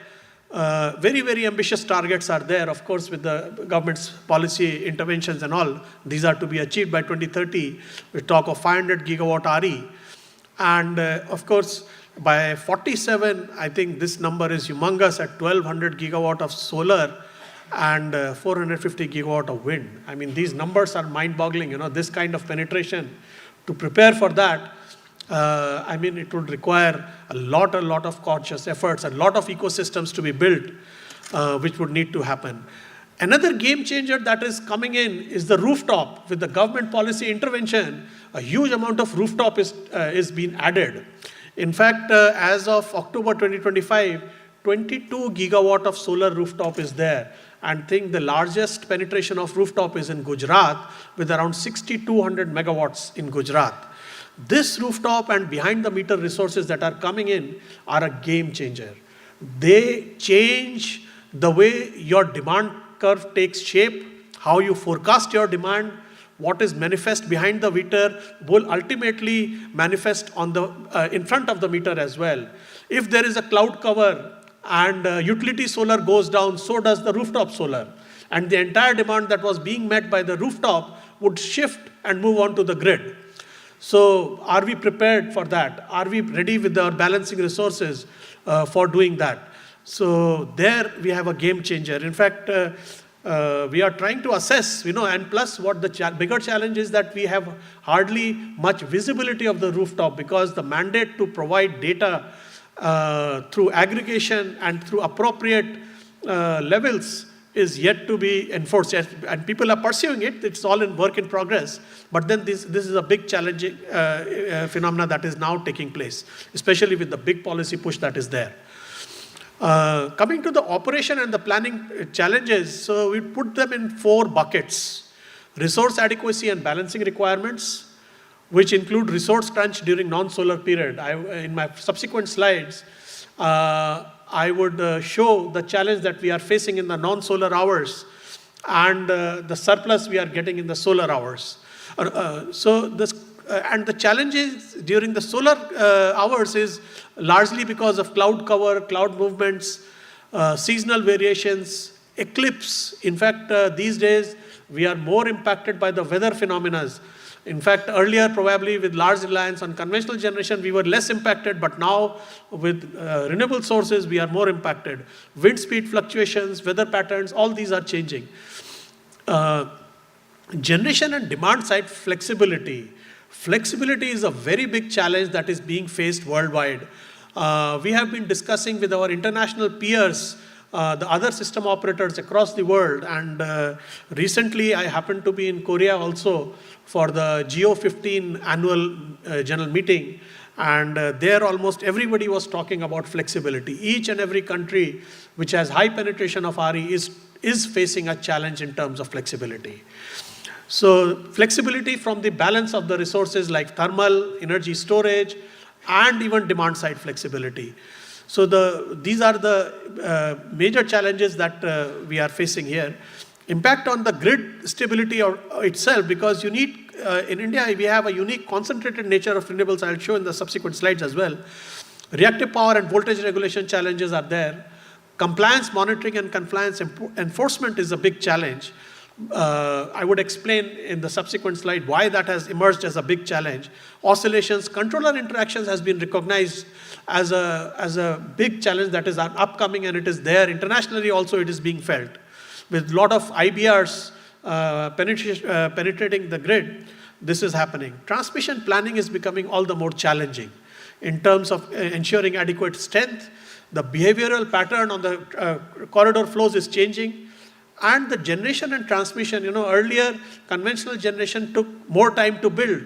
Transmission always came faster. So transmission always said that we are there before the generation arrives.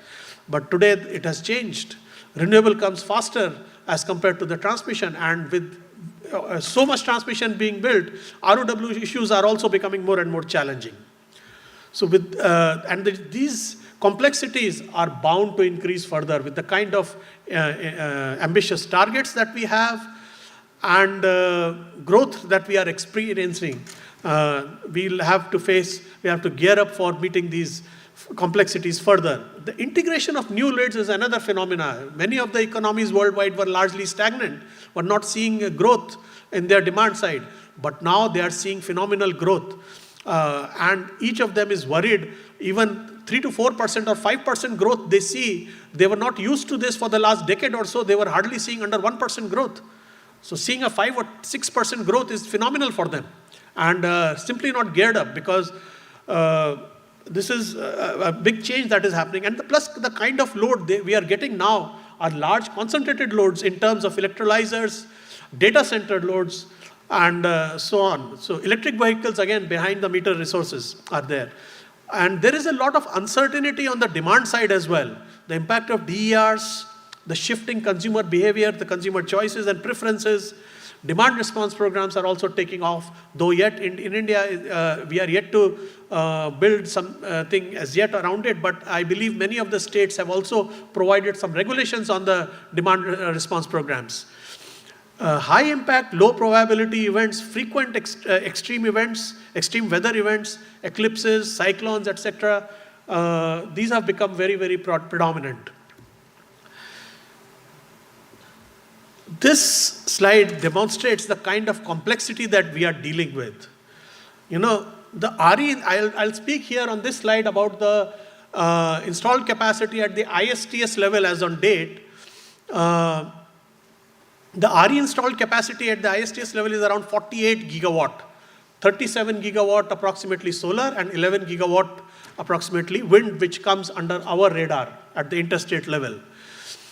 The number of inverters is 78,239. Earlier we were, in fact, and the wind turbines, around 4,800 wind turbines. Number of developers putting these plants at the ISTS level is more than 100. And number of RE plants is around 200 RE plants. Pooling stations, 42 pooling stations, which are large in size. And of course, the maximum size on the inverter that we have come across is around 4.4 gigawatt, and the WTG maximum size is 5.2 gigawatts. Now, operating, this, comparing it with a conventional system, say 48 gigawatt capacity would have translated to about 70 or 75 thermal machines of around 660 megawatt capacity, or maybe 500 megawatt and above, let me say. But look at the renewables, each is a generator, each inverter is a generator. We have 83,000 numbers, just adding these up.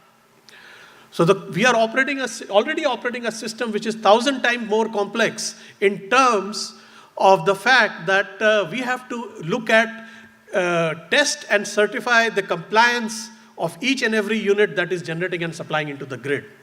So earlier we were looking at thermal machines, testing, commissioning involved, say, a 1 year period. Now RE comes much faster, and the number of testing and commissioning tests have also gone up. IBRs are another challenge, influencing the kind of simulation studies that we need to be carrying out as compared to the conventional stations. Another aspect important that I felt I would mention here is that the number of RE plants is 200. Pace of RE development picked up after 2020. So let me say, comfortably I can say that around 200 plants have been, 90% of these 200 plants have been integrated into the grid in the last 5 years. So if you see this, the number is like this. So about 200 ballpark numbers, let us say, 250 plants, 5 years, 250 weeks, one plant to be integrated every week. Carry out interconnection studies for this, ensure compliance monitoring, carry out simulations, map them, ensure compliance, and have it delivered on the ground with all the RE in a rush. RE is always in a hurry, they want to commission before they can comply. So I mean, all system operators are going to face this heat. In fact, in this thing, we have very elaborate first-time charging procedures and all. And with the waiver going on, largely this capacity focused on ISTS because of the transmission waiver and all that was given. Now the waiver is the tapering side. I think we had a very interesting session by Professor Abhijit Abankar on transmission pricing in the morning. And waiver being tapered down over the next 3 years, it would come down to 0. We believe that some of this capacity addition would shift to the states. So the states would now also see frantic addition of capacity. In fact, a couple of days back, I saw an advertisement saying by Rajasthan state showing spare base and spare megawatt capacity available for connectivity in their system, a few gigawatts, you know. So they have advertised that, okay, you can come and connect. So the same level of compliance monitoring and enforcement has to happen within the states as well. It is becoming very, very important because we are operating an integrated system, and anything happens that inside the system would, of course, have ripples spreading across. So while we are integrating, the numbers that we have spoken is 1,000 times more complex system.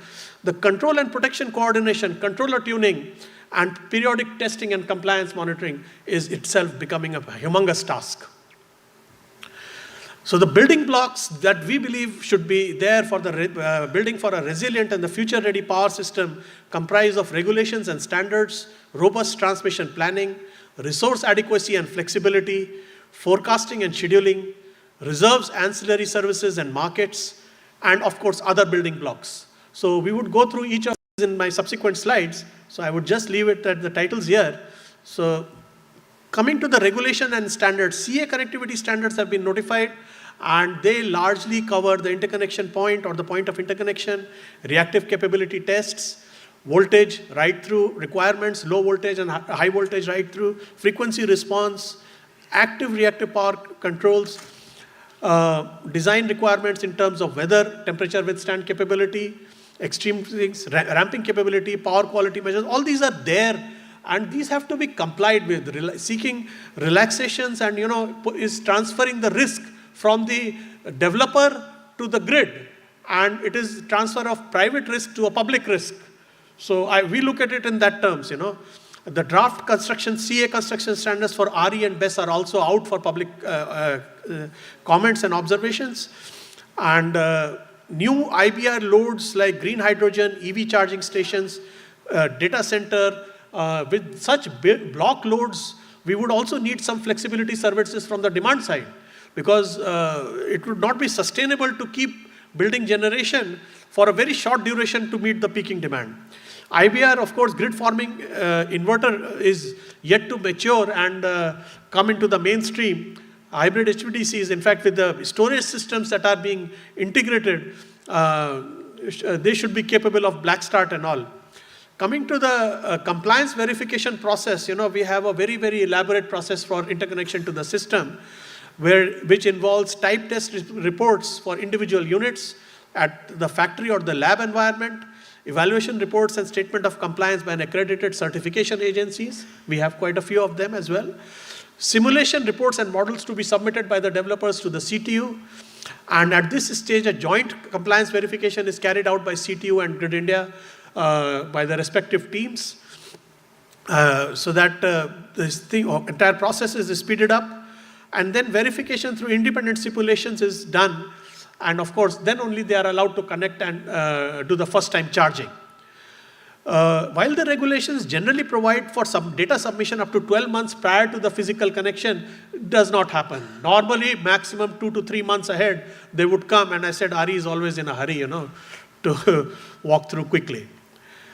We have had grid stability challenges. The report is there on the website for all to see, in fact.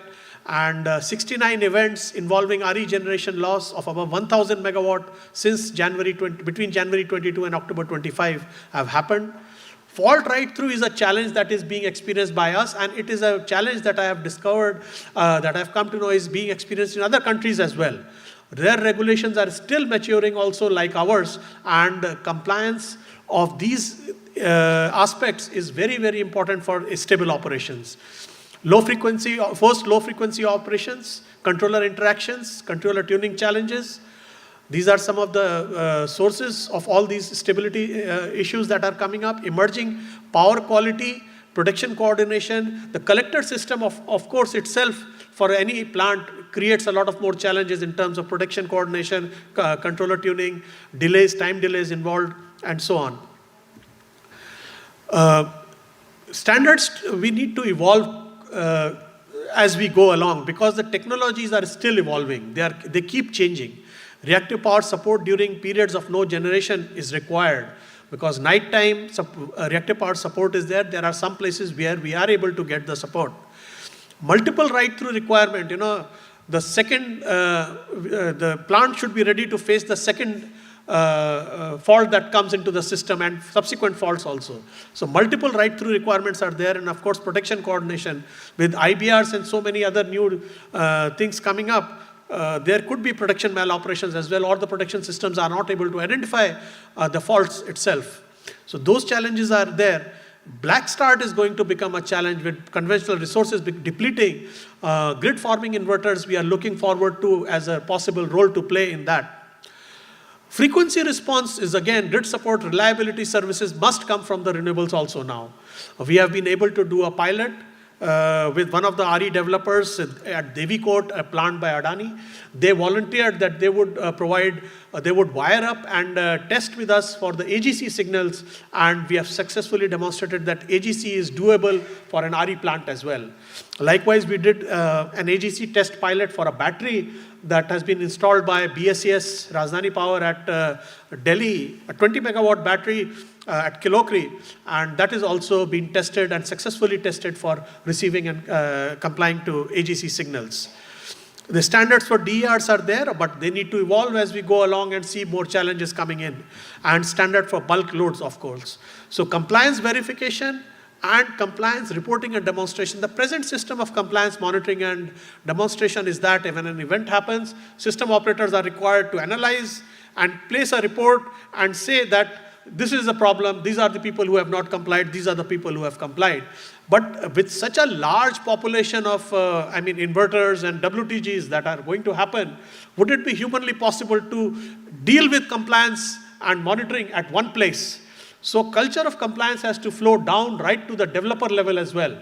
And this there must be some mechanism for compliance reporting that yes, after each event, I demonstrate through data that I am compliant, I report my compliance. So those kind of things and process and systems must probably we would be needing in the future. Coming to transmission planning, in fact, with the kind of ambitious target, earlier probably we were looking at certainty in terms of transmission planning, but now with low gestation period of RE and BESS and to avoid time mismatch between generation and transmission commissionings, potential-based planning is also being done, and a lot of evacuation is planned in RE-rich zones so that when developers come up with the RE plants, they are able to get connectivity. Of course, their mismatch will always remain, and this brings in other challenges in terms of congestion in the intervening period when the matching transmission is getting commissioned. And of course, while planning, synchronous condensers, FACT devices, and of course, all forms of reactive power support are also required. In fact, India is unique in terms of VRE capacity addition. Like we have very, very concentrated pockets of RE. 115 gigawatt RE solar generation capacity in close vicinity in Rajasthan is planned by 2030. 115 gigawatts. 50 gigawatt of generation capacity is within 140 to 150 kilometer radius in Gujarat, in Khavda, Bhuj area by 2030, out of which 42 gigawatt is in 30 to 40 kilometer radius in Khavda itself. These concentrated pockets, of course, they are a challenge. If something goes wrong, a tripping happens, losing 30 to 40 gigawatt of generation, we have been talking of transfer capabilities and talking about credible contingencies while working out the transfer capabilities.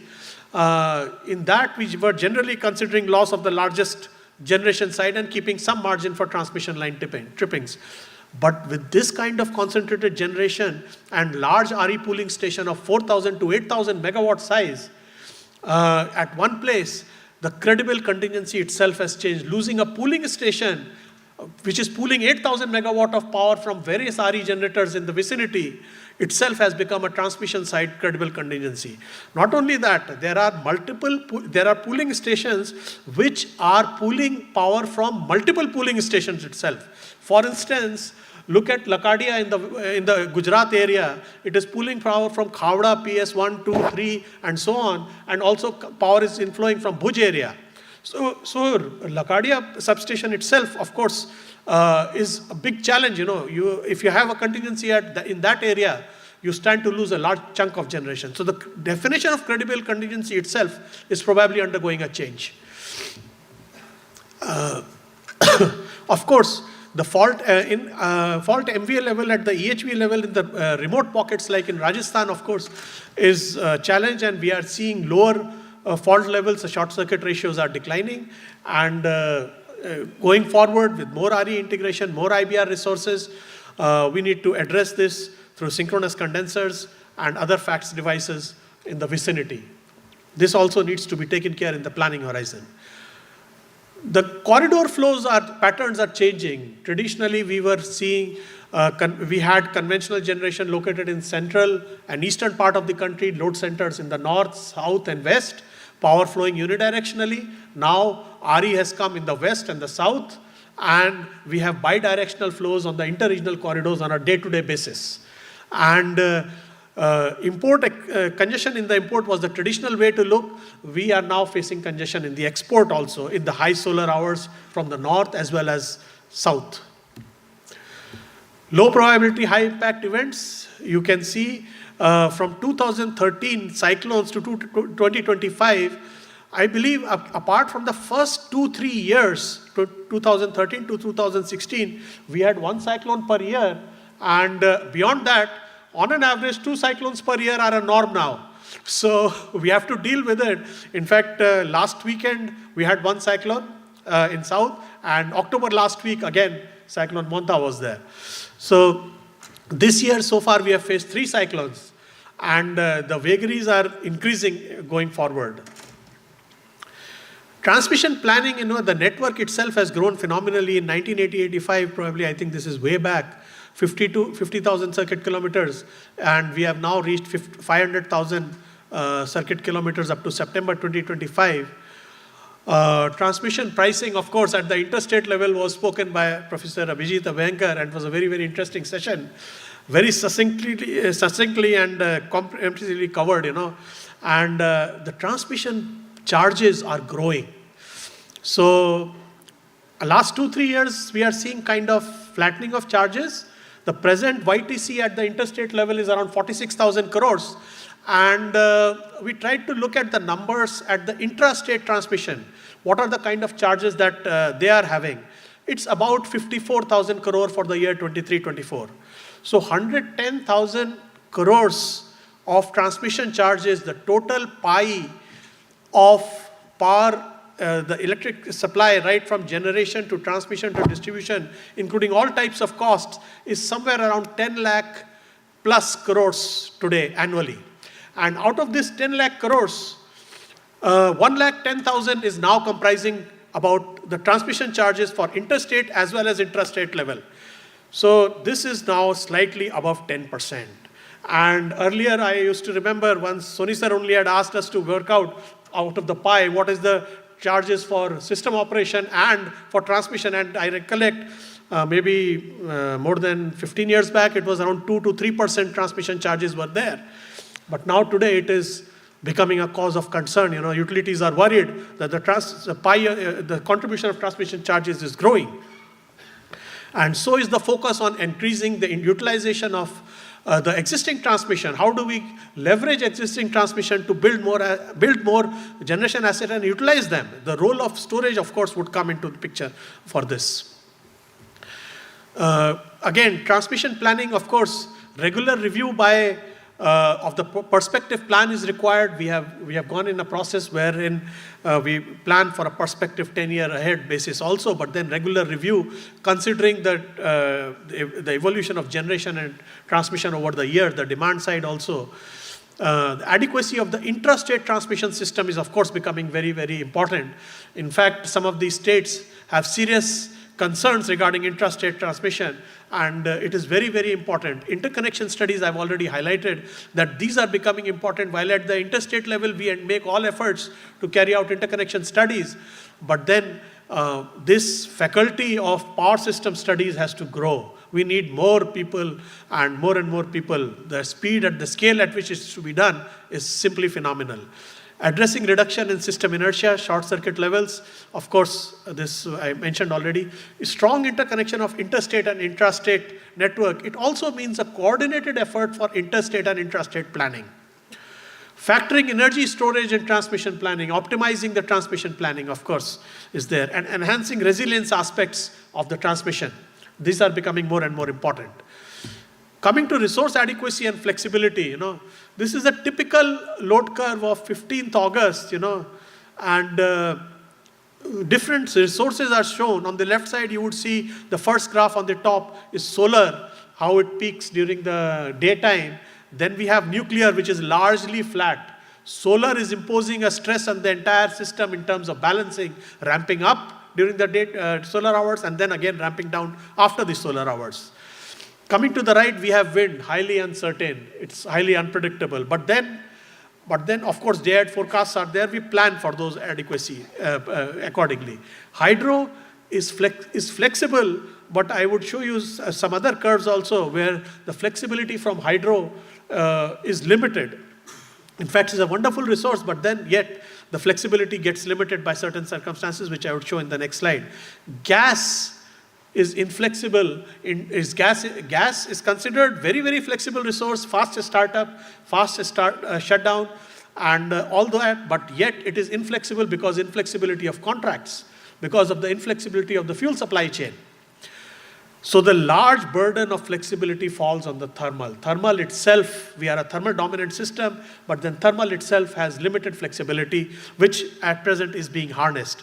So thermal has to gear up to meet the net demand at all times. This is the seasonality in the hydro generation.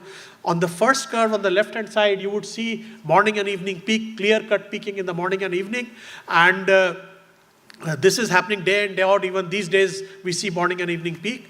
Evening time, hydro goes up to 30 gigawatt. Morning time, slightly lesser, morning peak. But then non-peak hours, it is coming to 6 gigawatt and 6.5 gigawatt. The hydro flexing is reduced in the monsoon season when largely run-of-the-river hydro is overflowing, reservoirs are full, and we have zero flexibility in the hydro side, even though hydro is a flexible resource in terms of ramping, fast start, stop, and everything else. Having spoken about the flexibility challenge, the attributes of flexibility being fast start, stop, low downtime, high ramp rates, and of course, what is the number that we are looking at? So this is a typical curve, on the right side is the stacking of the resources that you can see here. And on the dotted red line on the stacked curve, what you see is the market price. It is reflecting the system behavior as well on the right hand side. On the left hand side, you see the red curve is showing the total demand, and the blue curve is the net demand, and the dotted line is what the net demand would have been if there was no RE curtailment. This dotted line shows the RE curtailment has been added to the net demand, and what is the flexibility that we require? It is the total flexibility on a daily basis of 90 gigawatt. That number itself, it's a huge number. And what is the rate at which this is required, this flexibility? 400 to 500 megawatt per minute. The flexibility number is 25 to 30 gigawatt per hour. So this kind of flexibility, I don't know how many countries in the world are facing, and this challenge is a very, very serious challenge. The daily flexibility requirement we have plotted since January 2022. If you see this going ahead, the envelope is rising. On some days, we have seen 90 gigawatt, that is the requirement that is now manifesting. This year, we have added around 40 gigawatt plus of RE this year. I don't have the number exactly on top of my head. But then 40 gigawatt next year, if a similar number is added, this is what it would look like. In fact, Yeah, this is what it would look like. This is what I'll come to that slide again. So this flexibility requirement is of course going to go on increasing. So unless we now have flexible resources, that is going to be a big challenge. Flexibility in solar hours is required in terms of minimizing the thermal and other generation that can absorb, so as to absorb more RE, and maximizing in the evening. Coming to this is an associated problem of unit commitment. If we want resources in the evening, we got to keep more machines. But keeping more machines is a double whammy. The solar hours, we can't reduce them beyond a certain level. So it's a catch-22 situation. You move this side, you land in a different problem. On the other side, you land on a different problem. So this kind of thing is there. On the right-hand side, you would see a shortfall of reserves up to the tune of 10 gigawatt, that is there. That is happening on certain days. Down reserves is depleted to the tune of 10 gigawatt.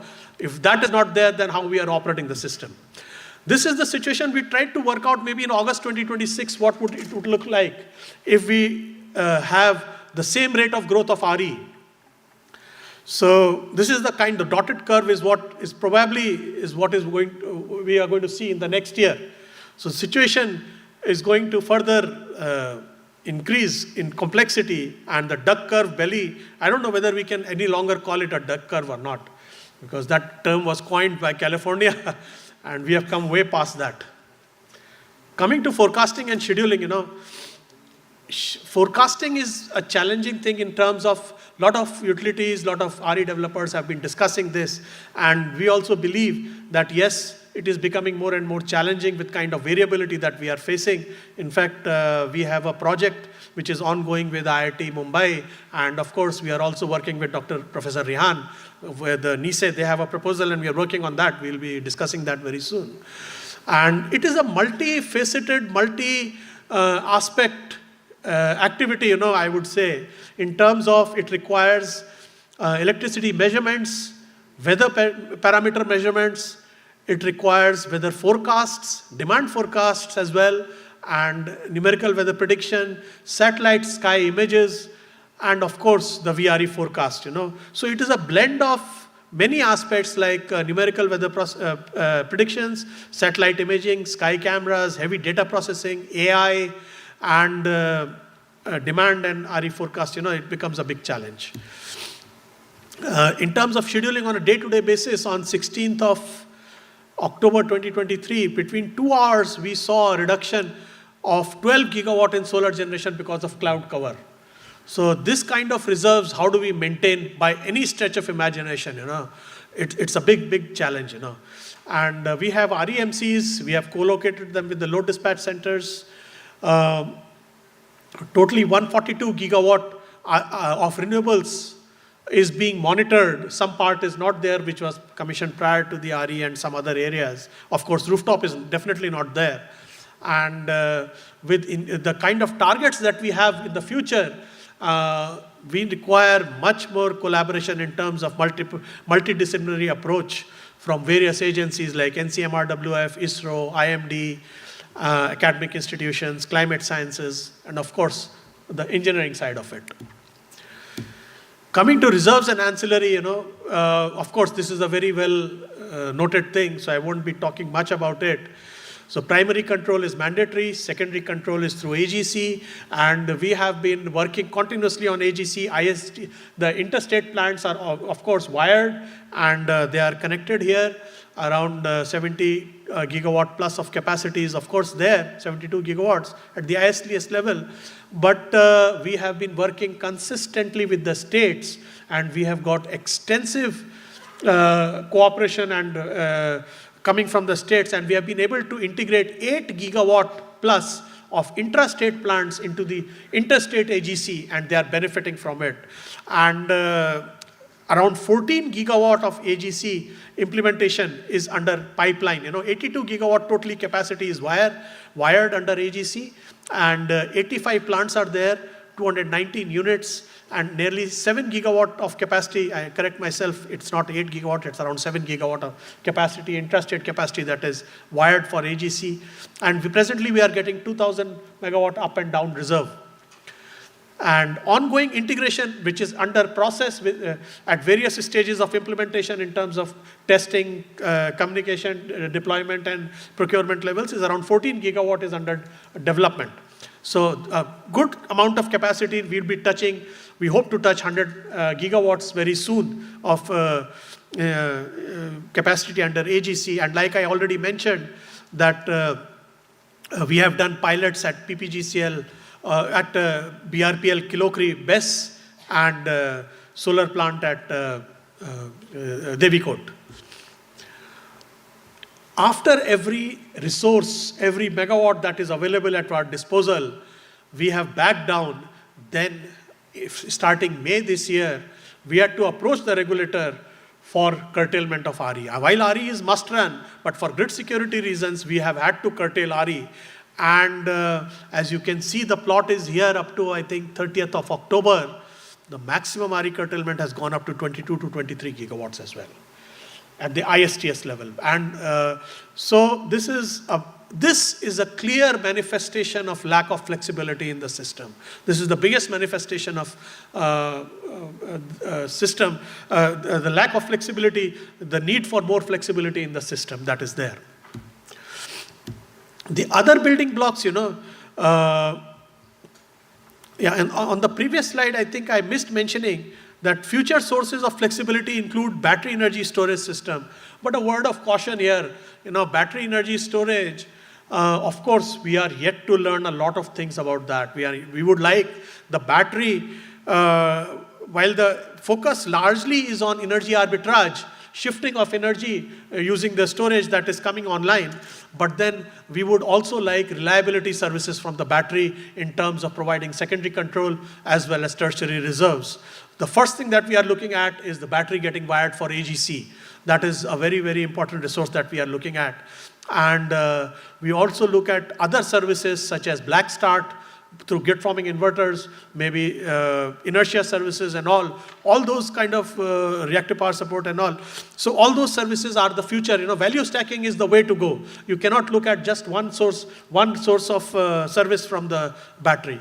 So the sustainable ecosystem would have to be built around a lot of equipment testing is required. Indigenous single unit type test facility. Here the role of academia also comes into picture, whether the institutes can develop some sort of testing and certification facilities as well. Accredited certification agencies within India, with such large scale RE penetration and growing at a fast pace, we need these things. Plant level testing facilities and agencies, modeling and technical consulting capabilities, not only for the operators, but the industry at large. We need the RE developers equal amount of capacity building at the RE developer level as well. Availability of suitable simulation tools with system planners, operators, and all stakeholders, I would say, so that they are also able to simulate the system and have confidence in what they are building and deploying. Building up skills and competencies in modeling and simulation studies. I already mentioned we need an army of people who are experts in power system simulation and modeling.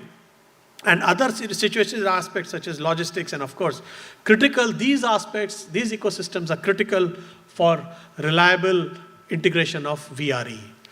Of course, situational awareness and decision making is another aspect. Energy management system, dynamic security assessment, wide area measurement systems, and of course training simulators. These are the need of the hours. In fact, advanced monitoring, visualization, and decision making tools.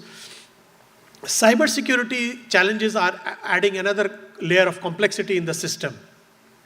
In fact, with the cybersecurity coming into the system, the whole way of looking at things has changed. Everybody is looking at how vulnerable the system is, whether IT and OT systems have been segregated or not. But today's business case does not allow separation, physical isolation of IT and OT systems. We need to communicate in this interconnected world. This is a contrary requirement, but then if it is a business requirement, then it has to be done in a secure and reliable manner. Security becomes important. It is with this genesis that there is a priority push and there's a policy push also for developing as much indigenous equipment and softwares as possible. In fact, the recent VGF scheme for the BESS mandated that the BESS software must be built in India. It must be made in India. So that kind of policy thrust is there. Even on the SCADA EMS systems, there is a thrust of developing indigenous SCADA systems also. And it is here that a lot of academic institutions, that a lot of big role is required to be played by the academic institutions as well, while commercial scale development would, of course, need many other aspects as well. So cybersecurity challenges, in fact, with the DERs penetrating, this is another becoming a big challenge. We have had instances where with prepaid and smart meters, you have controllability of the residential supply as well, and at a remote place. Now, if that is not taking care of the cybersecurity aspects, it can compromise a demand in a large pocket of a system, which ultimately impacts the security of the distribution level or maybe at a state level, depending on what kind of compromise is happening. And there are potential vulnerabilities if you interconnect these systems right up to the SCADA of the states or the regions, then of course the vulnerability flows into the system. So these are things that are there on the minds of the policymakers and the regulators, that we need to be cyber safe as well while we are doing this. Cross-border footprint, of course, is there. We have around 4.5 gigawatt of interconnections with the neighboring countries, and these are growing. Discussions are in various levels of stages of implementation with Sri Lanka, Saudi Arabia, UAE, and Singapore also. So we are looking at undersea cables also, which are pretty long distance to these countries as well. So these are some of the collaborations as Grid India we have been working together with, and we always welcome new thoughts, new ideas flowing from anywhere in the industry and the academia. So the way forward, I would like to conclude and summarize as the way forward: sustainable sustainable ecosystem for equipment and plant level testing, certification and modeling, that has to be there. Robust compliance verification and a culture of compliance has to flow. Flexibility from all kind of resources, conventional resources on whose shoulders the net demand falls, they have to be flexible. Essential reliability services from IBRs, these are required. Resilience aspects must be kept. Resilience does not mean that we talk of ERS only. It is a culture, it is how fast you can get back on your feet. Even if a scheduling system goes down due to any kind of thing, how fast, how resilient you are. Visualization and situational awareness. Comprehending for the system operators sitting in the state load dispatch centers, the regional load dispatch centers, and the national load dispatch centers, comprehending this complex system and being able to relate a problem developing in UP and Rajasthan and a problem developing in Odisha and Andhra, and correlating them together to see a potential risk that might be there in the system. It's a very, very complex phenomena, and people need to really gear up for that. So visualization tools and situational awareness becomes important. And of course, to be able to use this, skilled and trained and certified manpower is the next thing that is becoming more and more important. Accuracy of forecast, regulations and standards to keep pace with the evolving technology. With this, thank you very much for a patient hearing.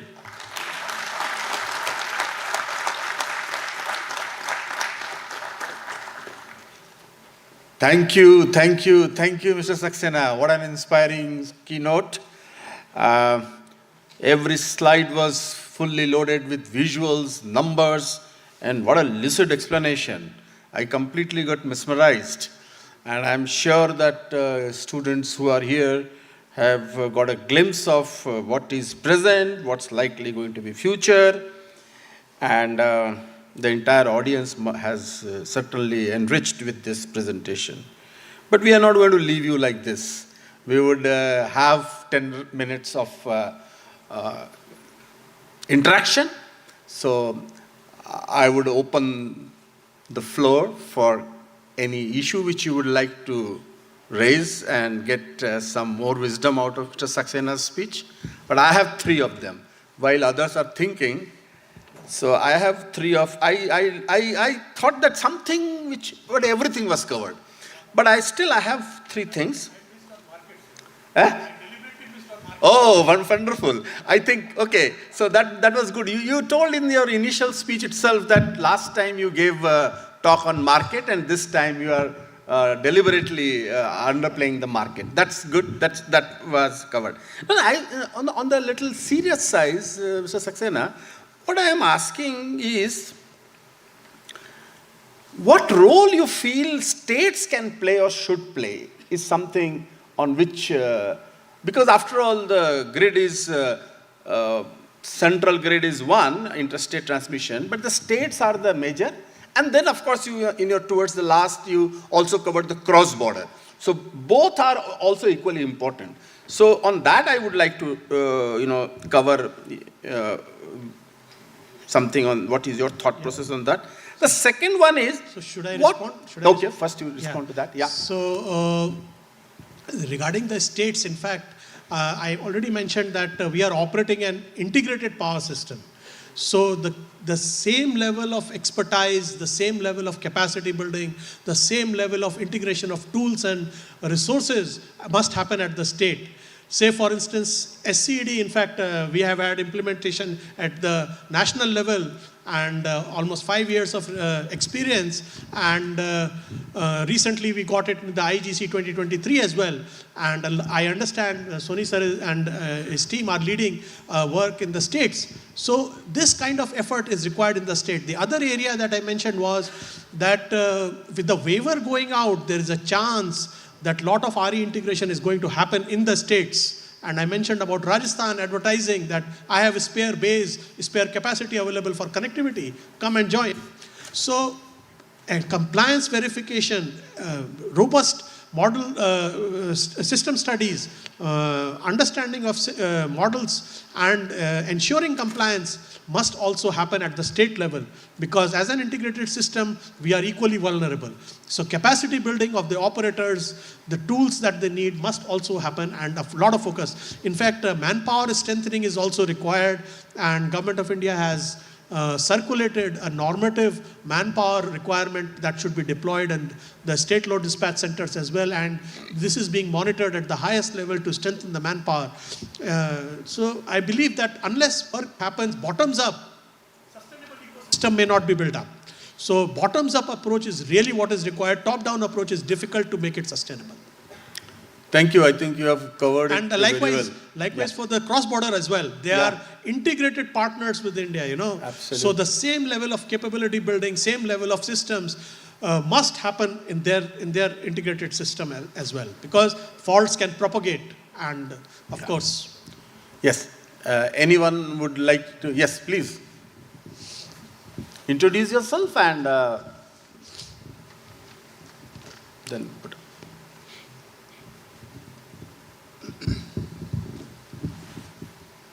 Good evening.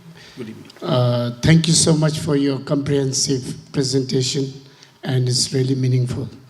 And my question is, first of all, I forgot to introduce myself. I'm Sherab, and I'm from Bhutan, working in Lord Display Center there. My question is, you were talking about the less probable and bigger impact that you were talking about. My question is, how do you treat that DSM? How do you treat the DSM for bigger impact and less probable? Is it about DSM? Yes. Deviations? Yeah. How do you treat that deviation? Do you just penalize or you don't penalize? That's what I want to ask.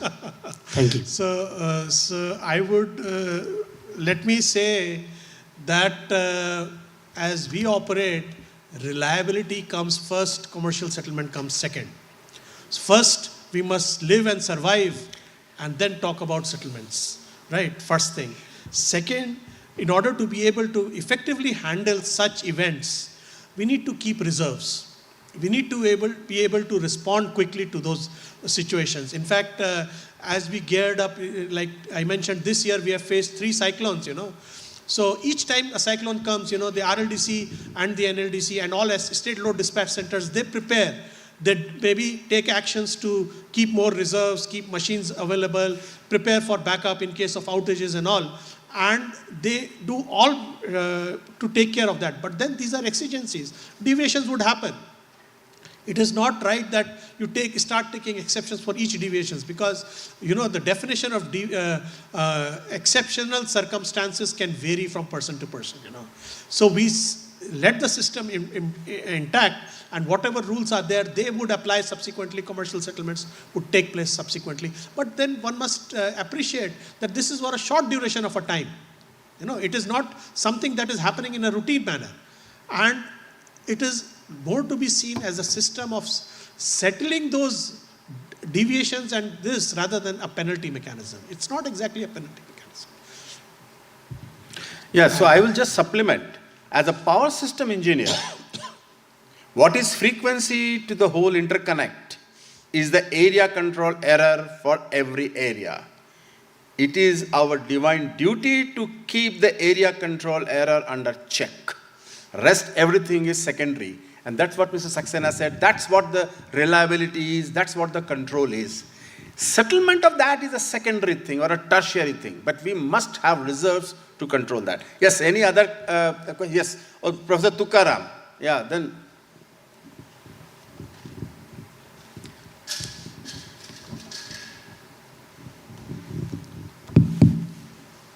Sir, it was a very nice presentation with so many numbers.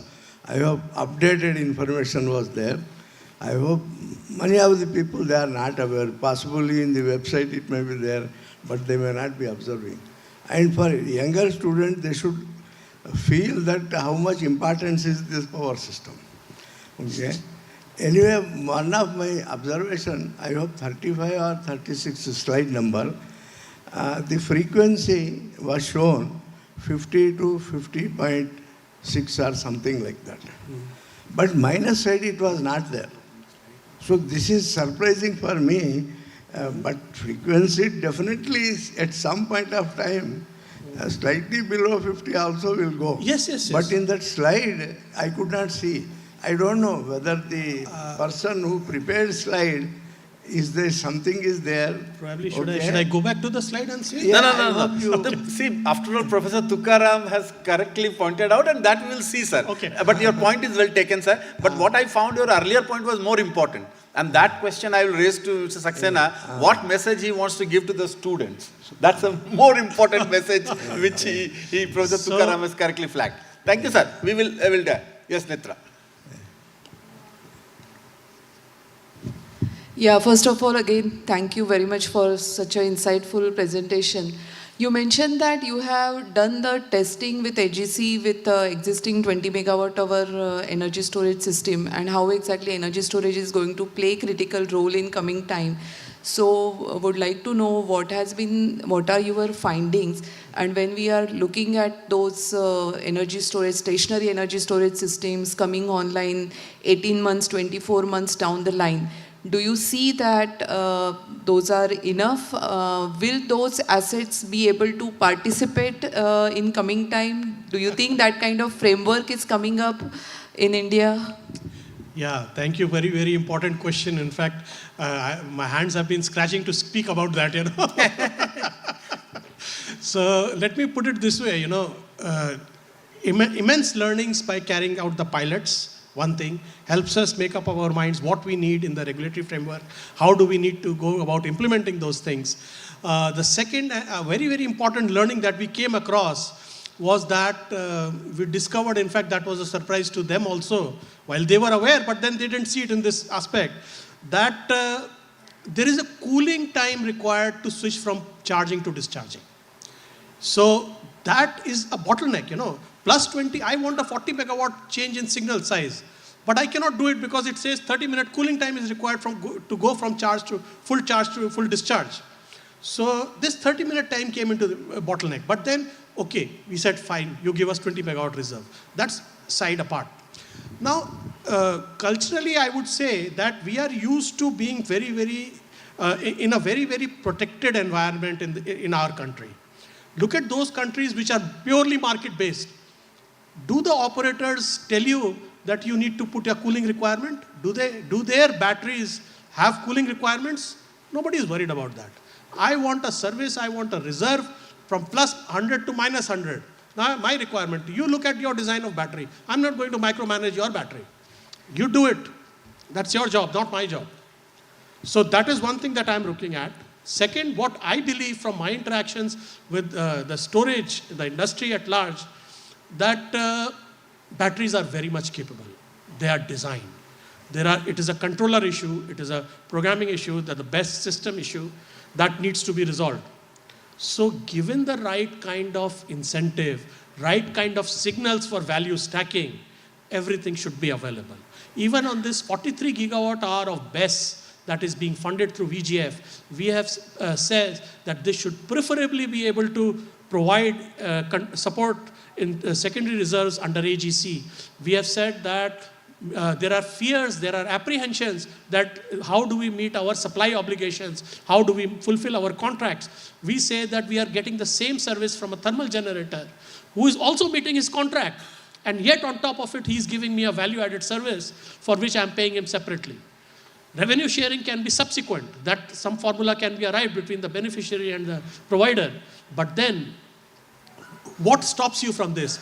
Is it your state of charge? Is it your ability to control the battery? What is it that is preventing you from that? Is it the cycle count? Even the cycle count, I understand that it is not a sacrosanct figure. It's something which for value, which a value is taken on an annual basis. And it can be, if you specify the degradation and all, so there are so many nuances. I have gone through all these aspects. I have debated this, and with my team internally, externally as well. And I find that we will ultimately need to specify the service requirement and the battery will be able to provide it. That's what we believe. So Thank you. Going forward, I think that since he represents a storage association, so I would encourage you to propagate this, that you must be prepared. Whatever you install must come in a way that it supports these services. Yeah, thank you. We will all learn as the things will come up, and organizers have very rightly, put a keynote session exclusively on storage, and we will have lots of queries there. And yes, these are the surprises which we have to face. Any other question? Yes, Professor Abhyankar. Yeah. So thank you, Saxena ji. It was one of the best presentations that I have seen, and I'm sure everybody would agree with me in the recent times on the issues related to RE. So many thanks for such a wonderful presentation. It was a delight to, every slide had, every next slide we were, oh wow, now there's a lot of, data to. Thank you. My team is there. Yeah. No, it was very well presented. Now, what I'm going to ask may not fall under Grid India's jurisdiction directly. However, this may become a great cause of concern in the times to come. So, as you rightly mentioned, the solar rooftop is going to be a game changer. So, let's say we have PM Surya Ghar Yojana. So, if it becomes, let's say, successful 100%, then you will have a lot of solar PV embedded within the distribution systems behind the meter. Okay. Now, in the future, do you foresee that your definition of contingency analysis would change at Grid India? Because you cannot simply say that this is SLDC matter, I will not touch it, because ultimately it is going to affect the grid, and the lights must be on. Is finally, buck stops at your desk, right? So how do you foresee this, and how, if you can throw some light on the changing dimension of contingency analysis and all that. So that's the question. Thanks. Yeah. Thank you, Professor Abhyankar, for your remarks. And of course, the question is extremely pertinent regarding the definition of the contingency, credible contingency. I made a mention while I was speaking that earlier it was only largely generation side contingency, a 4,000 megawatt ultra mega power plant going out. Then now it has become the transmission contingency, losing a pooling station or a pooling station becomes a bigger contingency. Then, rightly pointed out, going forward, losing a large chunk of load on the demand side, of course, would be a contingency. And the rooftop, in fact, we have a feeling that in the case of cloud cover, would also be something to worry about. Apart from cloud cover, there is talk of some storage also behind the meter, along with this rooftop. How does that play out? What profile it has in the terms of the demand curve, it's going to be a big challenge. Apart from this, losing a large bulk load, again, is a credible contingency. So probably going forward as the system evolves with more and more renewable penetration, the load types of load changing, new loads coming in, all this would definitely undergo a change. And we would really need to work about it. Thank you very much. Mr. Baba has a question, but I am guided by the organizer, and 7:30 was my cutoff time. We don't allow too much of deviation, being the operators. So I would, Professor Gurunath request. Yes, Mr. Agarwal. Huh? Mike, please.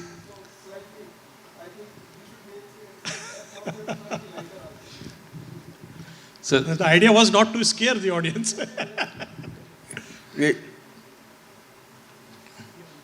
Can I go ahead, sir? Yeah.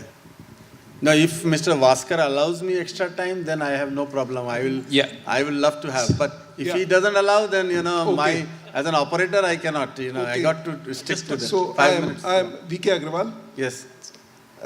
Basically, the type of complexity what Mr. Saxena has shown, the type of numbers, the projections, the regulations which have to be enforced and all that, only one thought is coming to my mind, and that thought is, it is good that about 10 years back I retired from this job. No, but Mr. Agrawal, I tell you, Mr. Saxena, whatever he's showing, our next generation will handle it and handle it more deftly and in a much better fashion. That's the kind of a confidence we have. It's not intimidating us. We are well prepared. Our academia is grooming right kind of a people, so there is absolutely no doubt about it. And both of us are absolutely confident, and you are a part of us. And everyone will agree. Please. Only thing is, Mr. Saxena, again in lighter vein, with all this complexity and all that, are you able to get some good sleep at night, or you keep on thinking about this thing? With complexity, we get better sleep. So, these are the opportunities also for it. It's a happening time, happening place. Everything is getting electrified. What more do we want? Load is growing. So there is enough work, enough thing to do. And with this, let's give... Oh, Mr. Gurwala, yes. I think he's waiting for quite some time. But there will be a penalty on this question. Yes, please tell me. Yeah, but he has appealed in a very reverent way, so I got to allow him. Please. Thank you very much, sir. It's a very nice presentation. I want to tell you that in every slide, there is a lot of depth of technology requirements that you have talked about. And one of the important things is in almost every slide, you are finally come up and said that there's a lot of requirement of simulations and making sense of data, all that stuff you have talked about.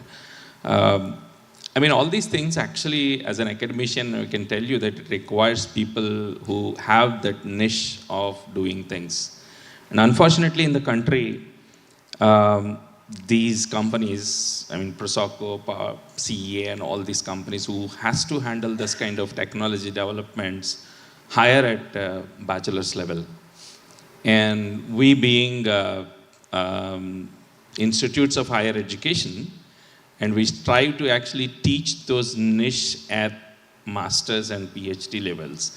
And even though the capabilities are actually more mature than those levels. So I just want to Your point ask is your well question. driven and well accepted.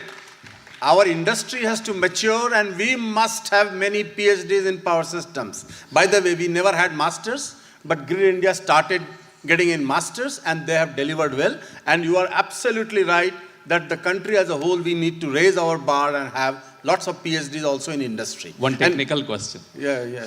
But I accepted your point, Thank you. Thanks. This is an urge from the academic industry, academics, that you must look into this aspect. So that's one thing. Absolutely. The second question is, in one of your slides, you have shown very nicely the short circuit ratios at plant levels. And typically in the requirements, when you actually specify, the short circuit ratio is actually specified at the inverter level. Inverter has to handle it. And the impedance between the grid point to the inverter is actually much higher than what you actually look at it. So typically, did you anytime try, I mean, in your studies, to actually see that if I have a short circuit level at a pooling station, what should be the requirements at an inverter level at different capacities of inverters? So is there something that is available? So I am really not sure about that, and I would have to check back with my team whether this kind of study has been done or not. But I take your point, and I would. Yeah, but short circuit level is a serious concern. Yeah, it is in a high penetration of renewables, and he has put all those things on the red mark. Wherever it was the fault circuit was there, it was put on red, particularly in Rajasthan area. Yeah. What you are saying is that tracing is back to the inverter point or further down below. That's fine, but we will see it at the coupling point. That's a matter of detailing, but the fact is that strength of the grid is very serious now, and that's where the voltage collapse occurs. We'll discuss it further and get your guidance also on this. Thank you. That's right. So with this, let's give a huge round of applause for the excellent presentation. It has raised the bar of ICPS. There is absolutely no doubt about it. Thank you very much, Mr. Saxena. Thank you, sir.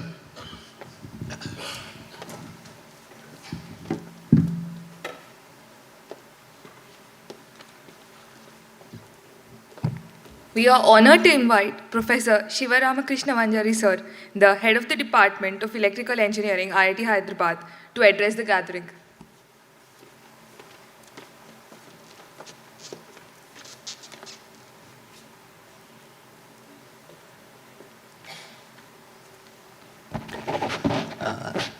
Good evening, one and all.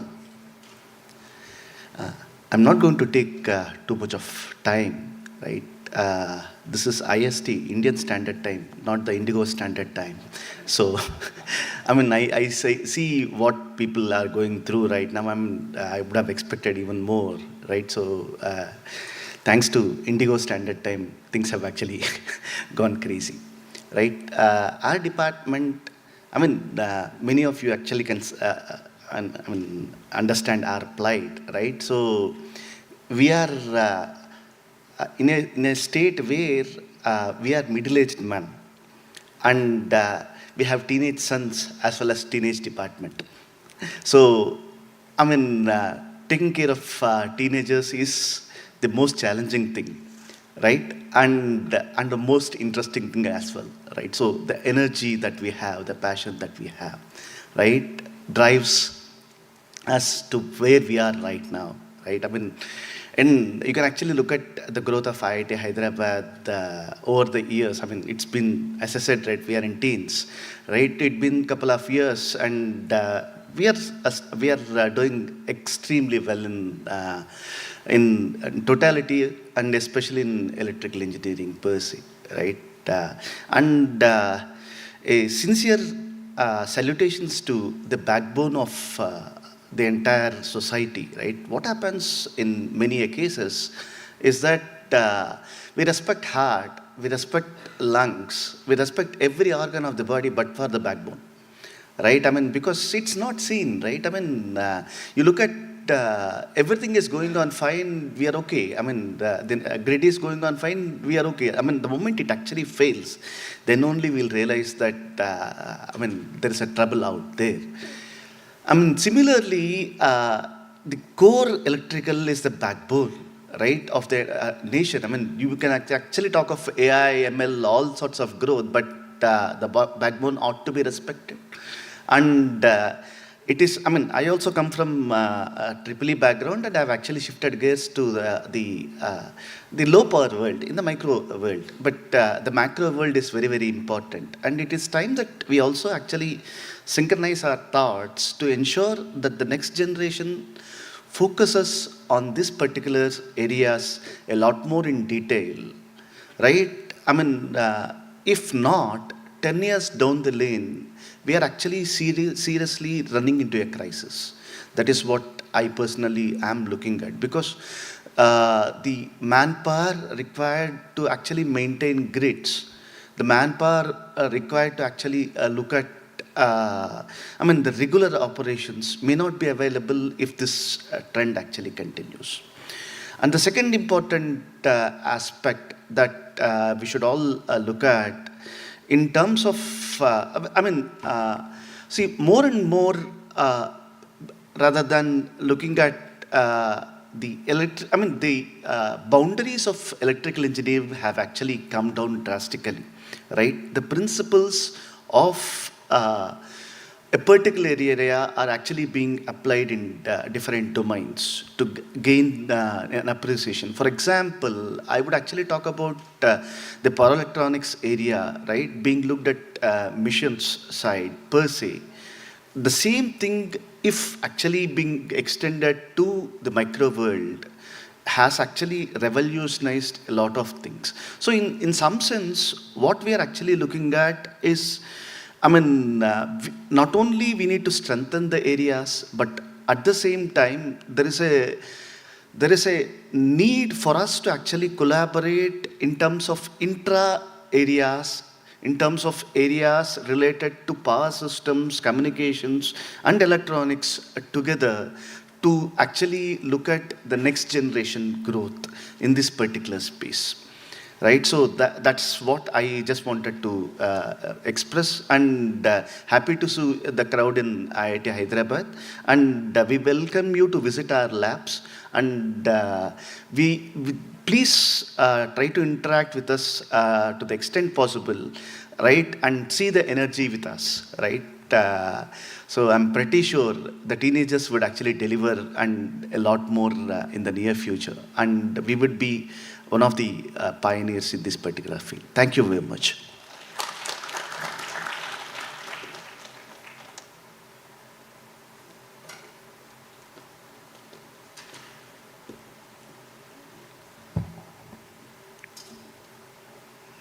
We would now like to move on to the JIPSA award ceremony. Namaskar and good evening. Respected Chief Guest, Shri S.C. Saxena, CMD, Grid India. Our esteemed guest of honor, Professor Ravi Kumar Bhima Singhu, General Chair, ICPS. Sir, please come on the dais. Shri Paresh R. Ranpara, Sir, Director HR, Grid India.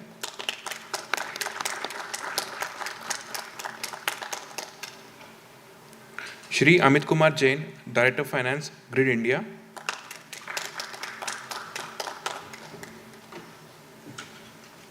Dr. Srimati Santita Chowdhury, Vice President, Agritech and CSR, Startup Incubation and Innovation Center, IIT Kanpur.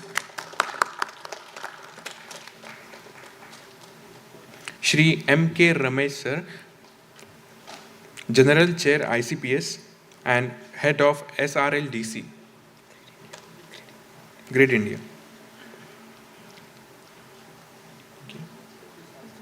Okay. Okay. Distinguished dignitaries, education institutions, load dispatch centers, eminent awardees, students and academicians, ladies and gentlemen, a very warm welcome to the 14th edition of Grid India Power Systems Award, JIPSA ceremony.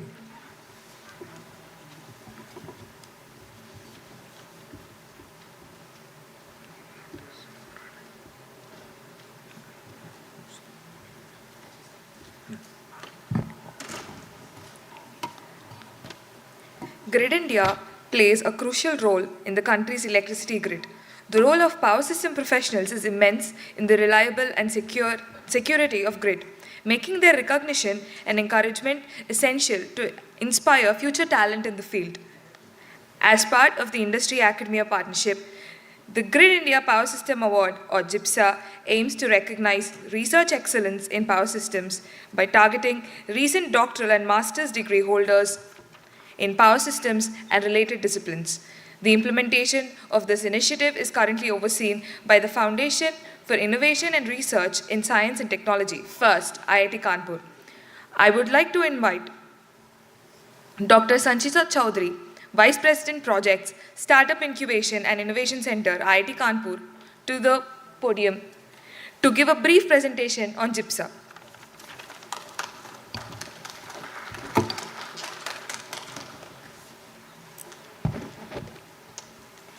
Esteemed dignitaries on the dais, off the dais, experts, faculty, industry, academia, dear students, Warm greetings from IIT Kanpur Startup Incubation Center, Incubation and Innovation Center.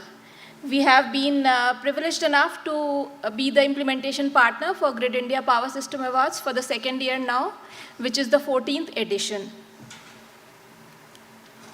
So, Startup Incubation and Innovation Center, the organization I represent, is essentially a small arm of IIT Kanpur for promoting and supporting new innovations which are technology driven and seeing them, helping them see the light of the day. So essentially many of these technologies in power electronics and power systems have also been worked on by many of our startups. Our startup ecosystem being one of the largest and oldest, 25-year-old, and recently completed graduation of 500 plus startups across various areas of science and technology. Coming to the Grid India Power System Awards, formerly POSOCO Awards, as we all are aware that the mandate is very much aligned to all the discussions that we have been having since this evening. And the aim is to discover innovation in power systems, both in research as well as translation, so that they can be adopted in real world scenario to address all the problem statements that we are talking about. Directly coming to the implementation process that was adopted, it was a completely online process in which through an online portal, applications were invited for doctoral as well as for master's category applications from all parts of the country, institutions, academia, wherever the courses on power systems and related fields are being taught. Based on a call for application, 109 applications were received in the doctoral category and 42 applications were received in the master's category. These are eligible number of applications. The applications went through 2 critical rounds of scrutiny. The first round was completely online, called a pre-screening evaluation. In the pre-screening evaluation committee, there are 4 members, 3 members from academia, research institutions such as NITs and IITs from across the country, and 1 expert from Grid India. Based on these evaluations, in these evaluations the criteria primarily were novelty, theoretical soundness, practical application, IPR, challenges, and the quality of presentations that were submitted through online applications. So based on scoring, top 33 applications in the doctoral category and 26 applications in the master's category were moved to the evaluation round. In the evaluation round, we had presentation by all these candidates through a virtual mode to an esteemed committee of 7 members. These members included experts from academia, industry, regulatory bodies, and Grid India. Based on this critical evaluation, top 30 GIPSA awardees for the year, 15 in each category, were selected. We extend heartfelt gratitude to all the jury members of this year's GIPSA Awards, spanning both the committees. Professor Prabodh Bajpai was our advisor and mentor from IIT Kanpur from the implementation agency, rest all our jury members from both the categories.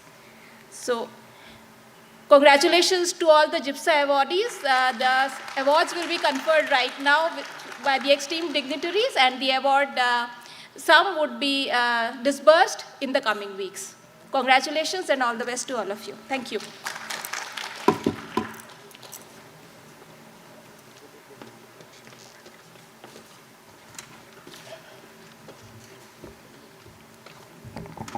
Thank you, ma'am, for sharing the information about GIPSA 2025. I would now like to invite the winners to the stage to come up and collect their certificates from the dignitaries on the dais. Please come in the order in which your names will be called out. So the first awardee under the doctoral category is conferred to Dr. Anupam Verma from ISC Bengaluru. The thesis title includes Modeling, Analysis and Control of Switch Reluctance Generator. Okay.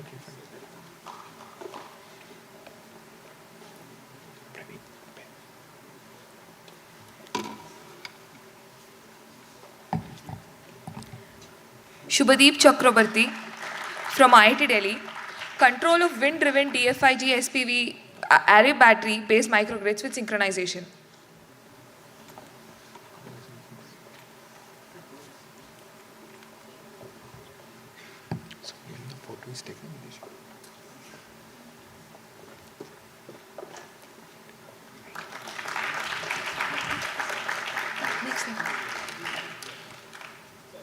Next, we have Mr. Piyush Kanti Dhara from IIT Bombay. The thesis title is Estimation of Inertia and Required Fast Frequency Support in Large-Scale Renewable Energy Integrated Power Systems.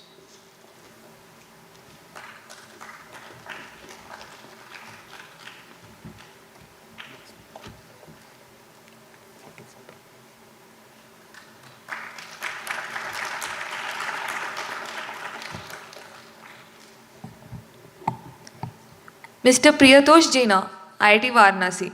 Soft switching modulation techniques for bidirectional dual active bridge converter based battery charging systems.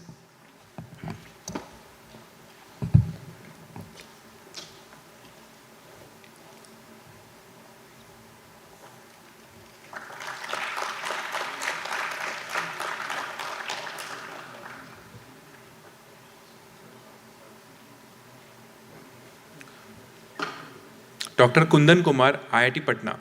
Thesis title, Robust Wide Area Damping Controller for Low Frequency Oscillation in Modern Power Systems.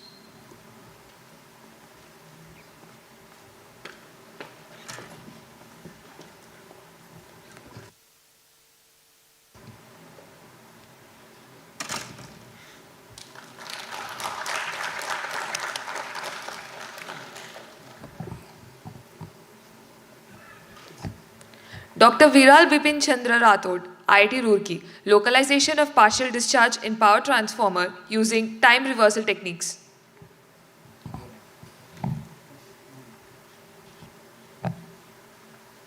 Dr. Mahi Teja Talluri, NIT Calicut. Design of high-performance hybrid switch inductor capacitor DC-DC converters and energy storage assessment for EV systems.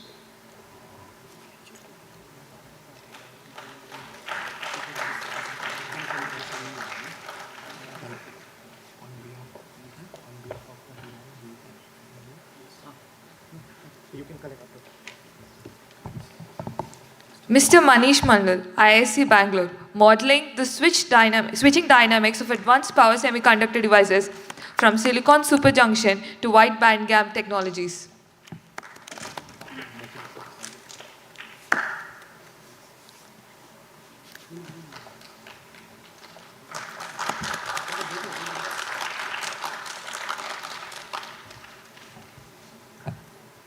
Mr. Durvesh Kalke, ISA Bengaluru, emulation of grid-level energy storage systems on a laboratory experimental test bed.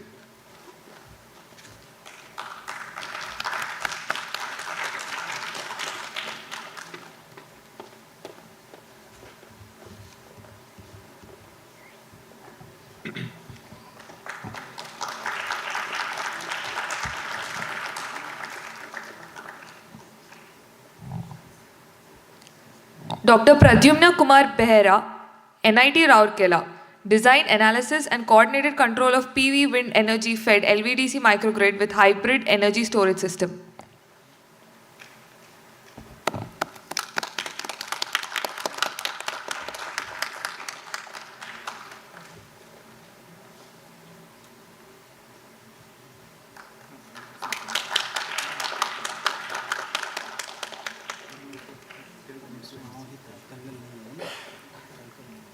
Dr. Pratik Kalkal, IIT Ropar. Okay, so he's not here. Dr. Mohit Kachwa, IIT Jodhpur. Cyber attacks, ripples and uncertainties, mitigation in power converters, and DC microgrids using robust control techniques.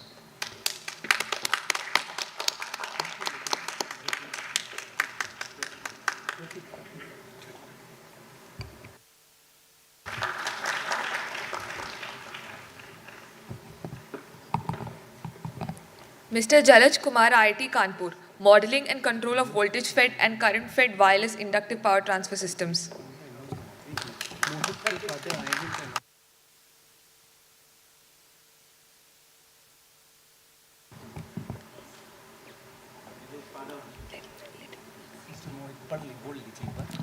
Dr. Mohit Kachwaha, IIT Jodhpur. So his father is receiving award on his behalf.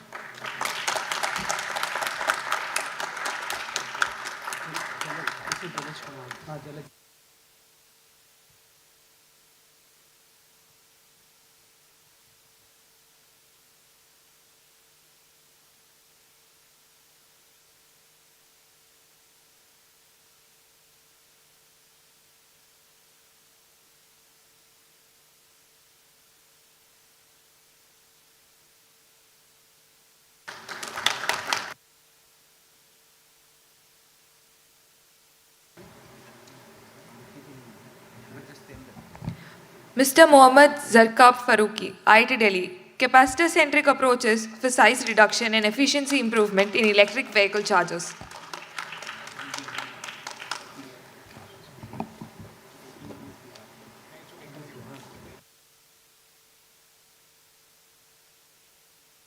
So his colleague is receiving award on his behalf.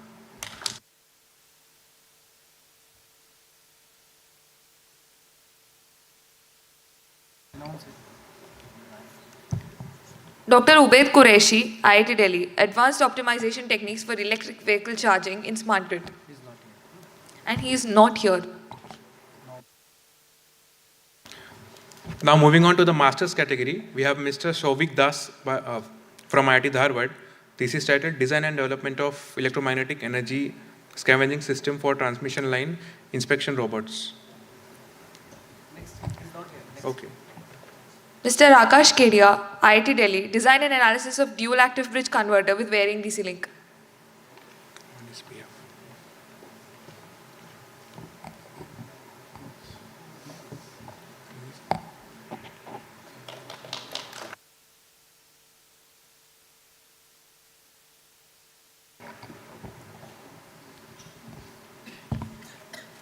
Ms. Mansi Kumawat, IIT Kanpur, Unified Data Aggregator for Protocol Conversion and Seamless Integration with SCADA Systems.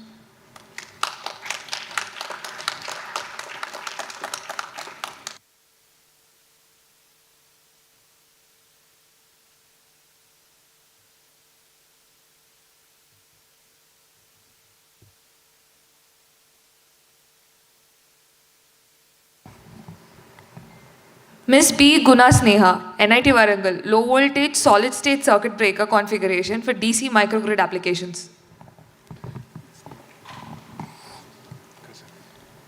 Her family member will be collecting it on her behalf.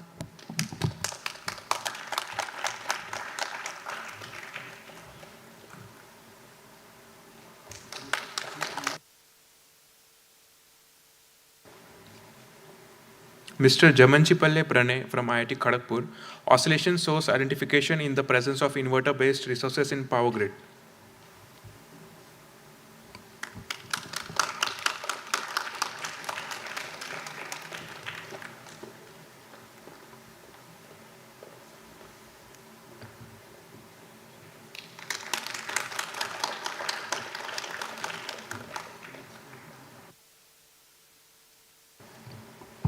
Mr. Gaurav Dash, IIT Delhi. Stability analysis of power systems with grid following and grid forming inverter-based resources.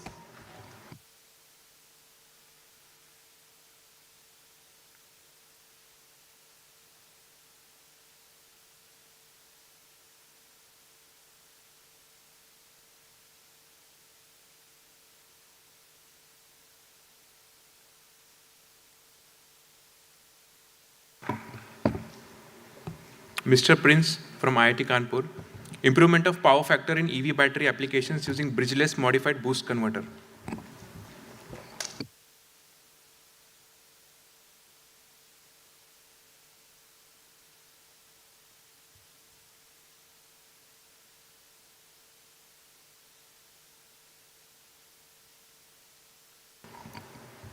Mr. Jack Benjamin, IIT Dharwad. Improved fault ride-through by stationary reference frame controlled grid forming inverter using hybrid overcurrent limiter.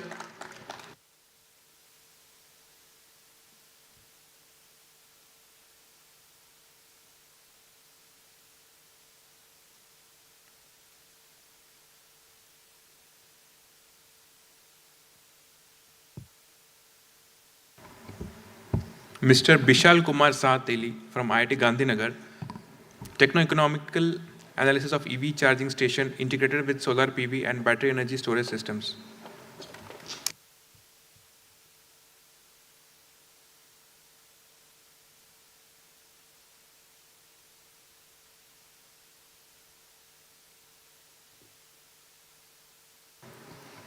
Ms. Harshada Porse, IIT Kharagpur. Distributed consensus-based control strategies for coordinated voltage regulation and load sharing with economic dispatch in islanded DC microgrids using reduced communication.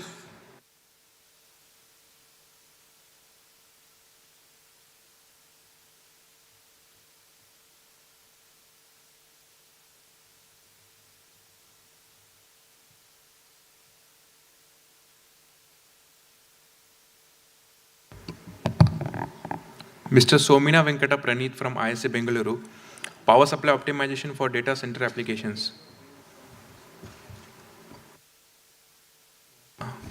On behalf of him, Manish Mandal will collect the award.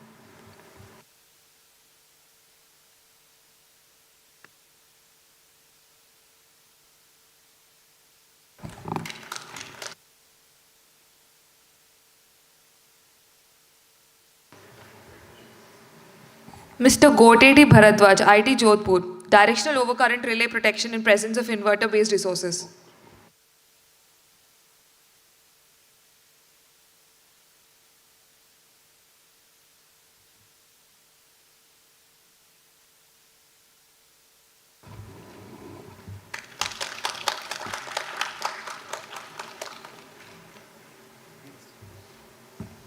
Mr. Mridu Pavan Bora from MNIT Jaipur, multipulse rectifier with improved power quality performance.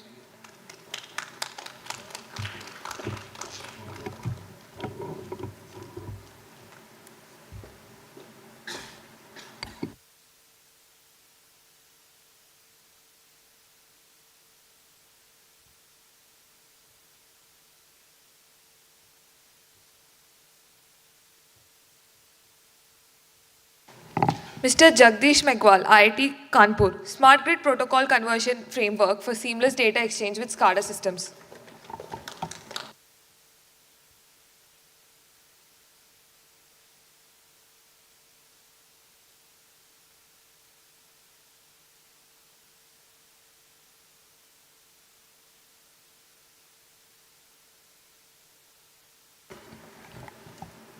And the last awardee, Mr. Katrot Kalyan Singh from NIT Warangal, single phase switch capacitor based 5-level inverter for grid tied PV systems.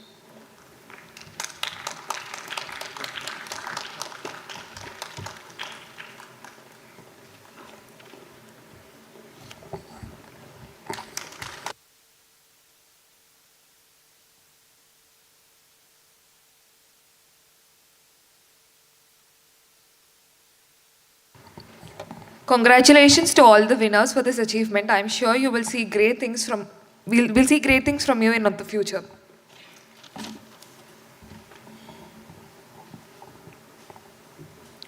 I would now like to invite Shri Paresh R. Ranpara, Director HR, to deliver the vote of thanks for the GIPSA Awards.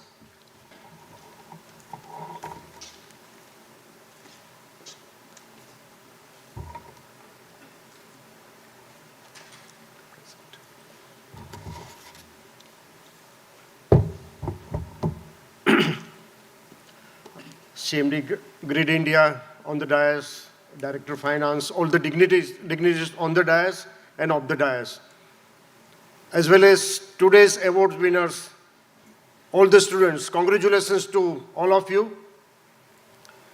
I congratulated all 30 students in PhD category as well as Masters category for winning these GIPSA awards today. As you rightly said that there are many applicants for this award, and you are the chosen few for this award.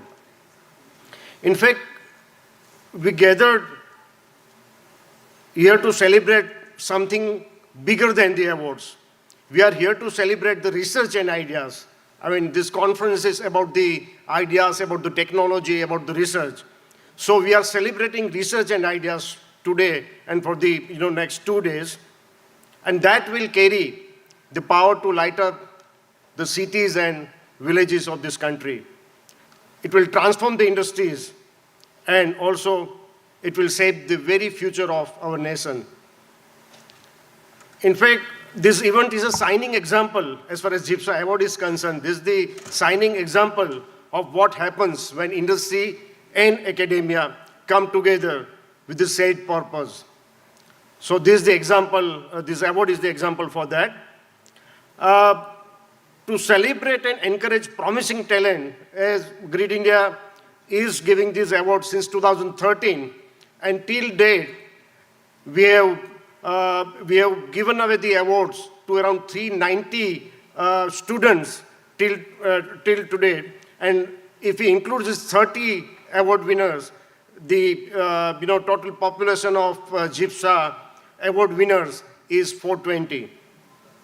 The primary objective of this initiative, GIPSA Award initiative, is to recognize and reward innovative, impactful research in the power system and inspire young researchers to pursue this critical discipline, because Mr. Samir Saxena has also highlighted how critical the power system is for the country.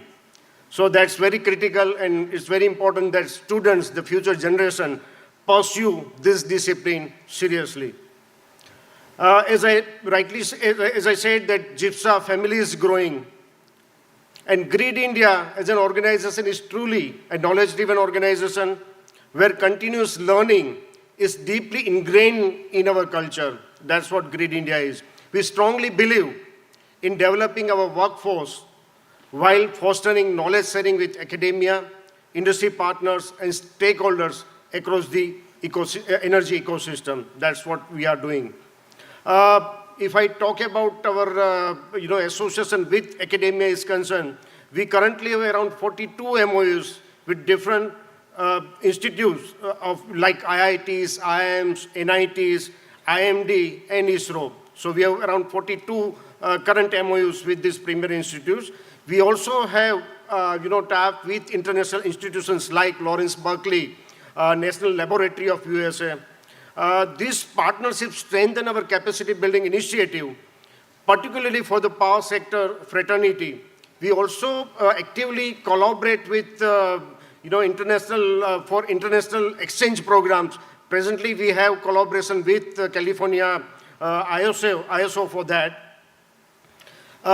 If further I talk about the global stage, Grid India is an active member of various influential forums like Geo15. Last year, CMD Grid India was the president of Geo15. Till last month, the CMD Grid India was the vice president of this Geo15. Geo15 is a very large power grid operator. It's an association of very large power grid operators that collectively serve more than half of the world's electricity demand. So that is the scale of Geo15. Also, we contribute for the organizations such as SIGRE, World Energy Council, ICPS, where we are today, NPSC, and several other prestigious institutes and bodies. In the last 3 years, as far as our executives' contribution is concerned, in last 3 years, executives of Grid India have contributed almost 100 technical papers across various international forums in last 3 years. In fact, if I talk about the award winners, your papers are not just, your work is not just the research work, they are the seeds for transformation, seeds of transformation. They represent new possibilities for renewable integration, battery storage, in various areas you worked on, breakthroughs in grid stability, smarter protection mechanism, cyber security. So these all areas are the future for the country. Each idea recognized today carries with it the potential to touch millions of lives. That's very important that our technical institutions like IITs, Indian Institute of Science, NITs, are home to young minds who dare to think differently, who dare to question established norms and principles, and who dare to imagine the future where our power systems are smarter, cleaner, and stronger. That is the need of the hour. Today, we have honored these masters and PhD students, scholars, whose immediate, innovative, and creative research has stood out among many. In fact, you are the students are the torchbearers of this new era. Your dedication, the dedication of the students, curiosity, and your courage to explore the unknown have brought all of you here today. The world of power systems, which is complex, as explained by many speakers, it is complex, demanding, and immensely critical, needs minds like yours. Minds that are not afraid to innovate. Minds that understand that every line of code, every simulation, every experiment is a step towards a strong nation. It is essential that whatever work is undertaken in respective area contributes meaningful to the sector. That's very important, that whatever work has been done, it contributes to the sector meaningfully. Further activities on respective areas should be aligned with the practical requirements and carried out in collaboration with the relevant stakeholders, including industries. I request IIT Kanpur as well as HRD team of Grid India to facilitate this process, that whatever research has been done in different areas are aligned with the industry requirements, so that is most critical. Without not taking much time, I again congratulate all the winners of GIPSA Award today, all 30 winners. I also extend my heartful appreciation to distinguished GIPSA jury members, officials from IIT Kanpur and IIT Hyderabad, the ICPS organizing committee for giving us the platform for this award, colleagues from various organizations, industry partners, professors, students, esteemed faculty of these remarkable institutes, and the students who enthusiastically participate in this GIPSA award. Wishing you all the best. Thank you so much. Good night, everyone.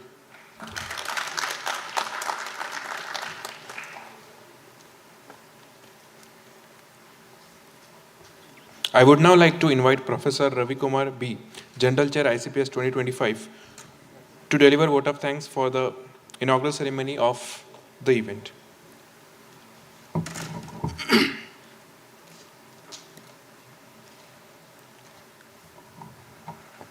Once again, very good evening to all of you.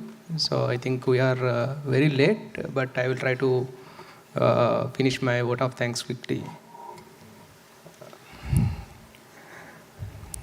Respected Chief Guest, Sri Samir Chandra Saxena sir, respected Director, IIT Hyderabad, respected Director ABV IIITM Gwalior, Professor Yasan Singh sir, distinguished dignitaries on the dais, very good evening to all of you.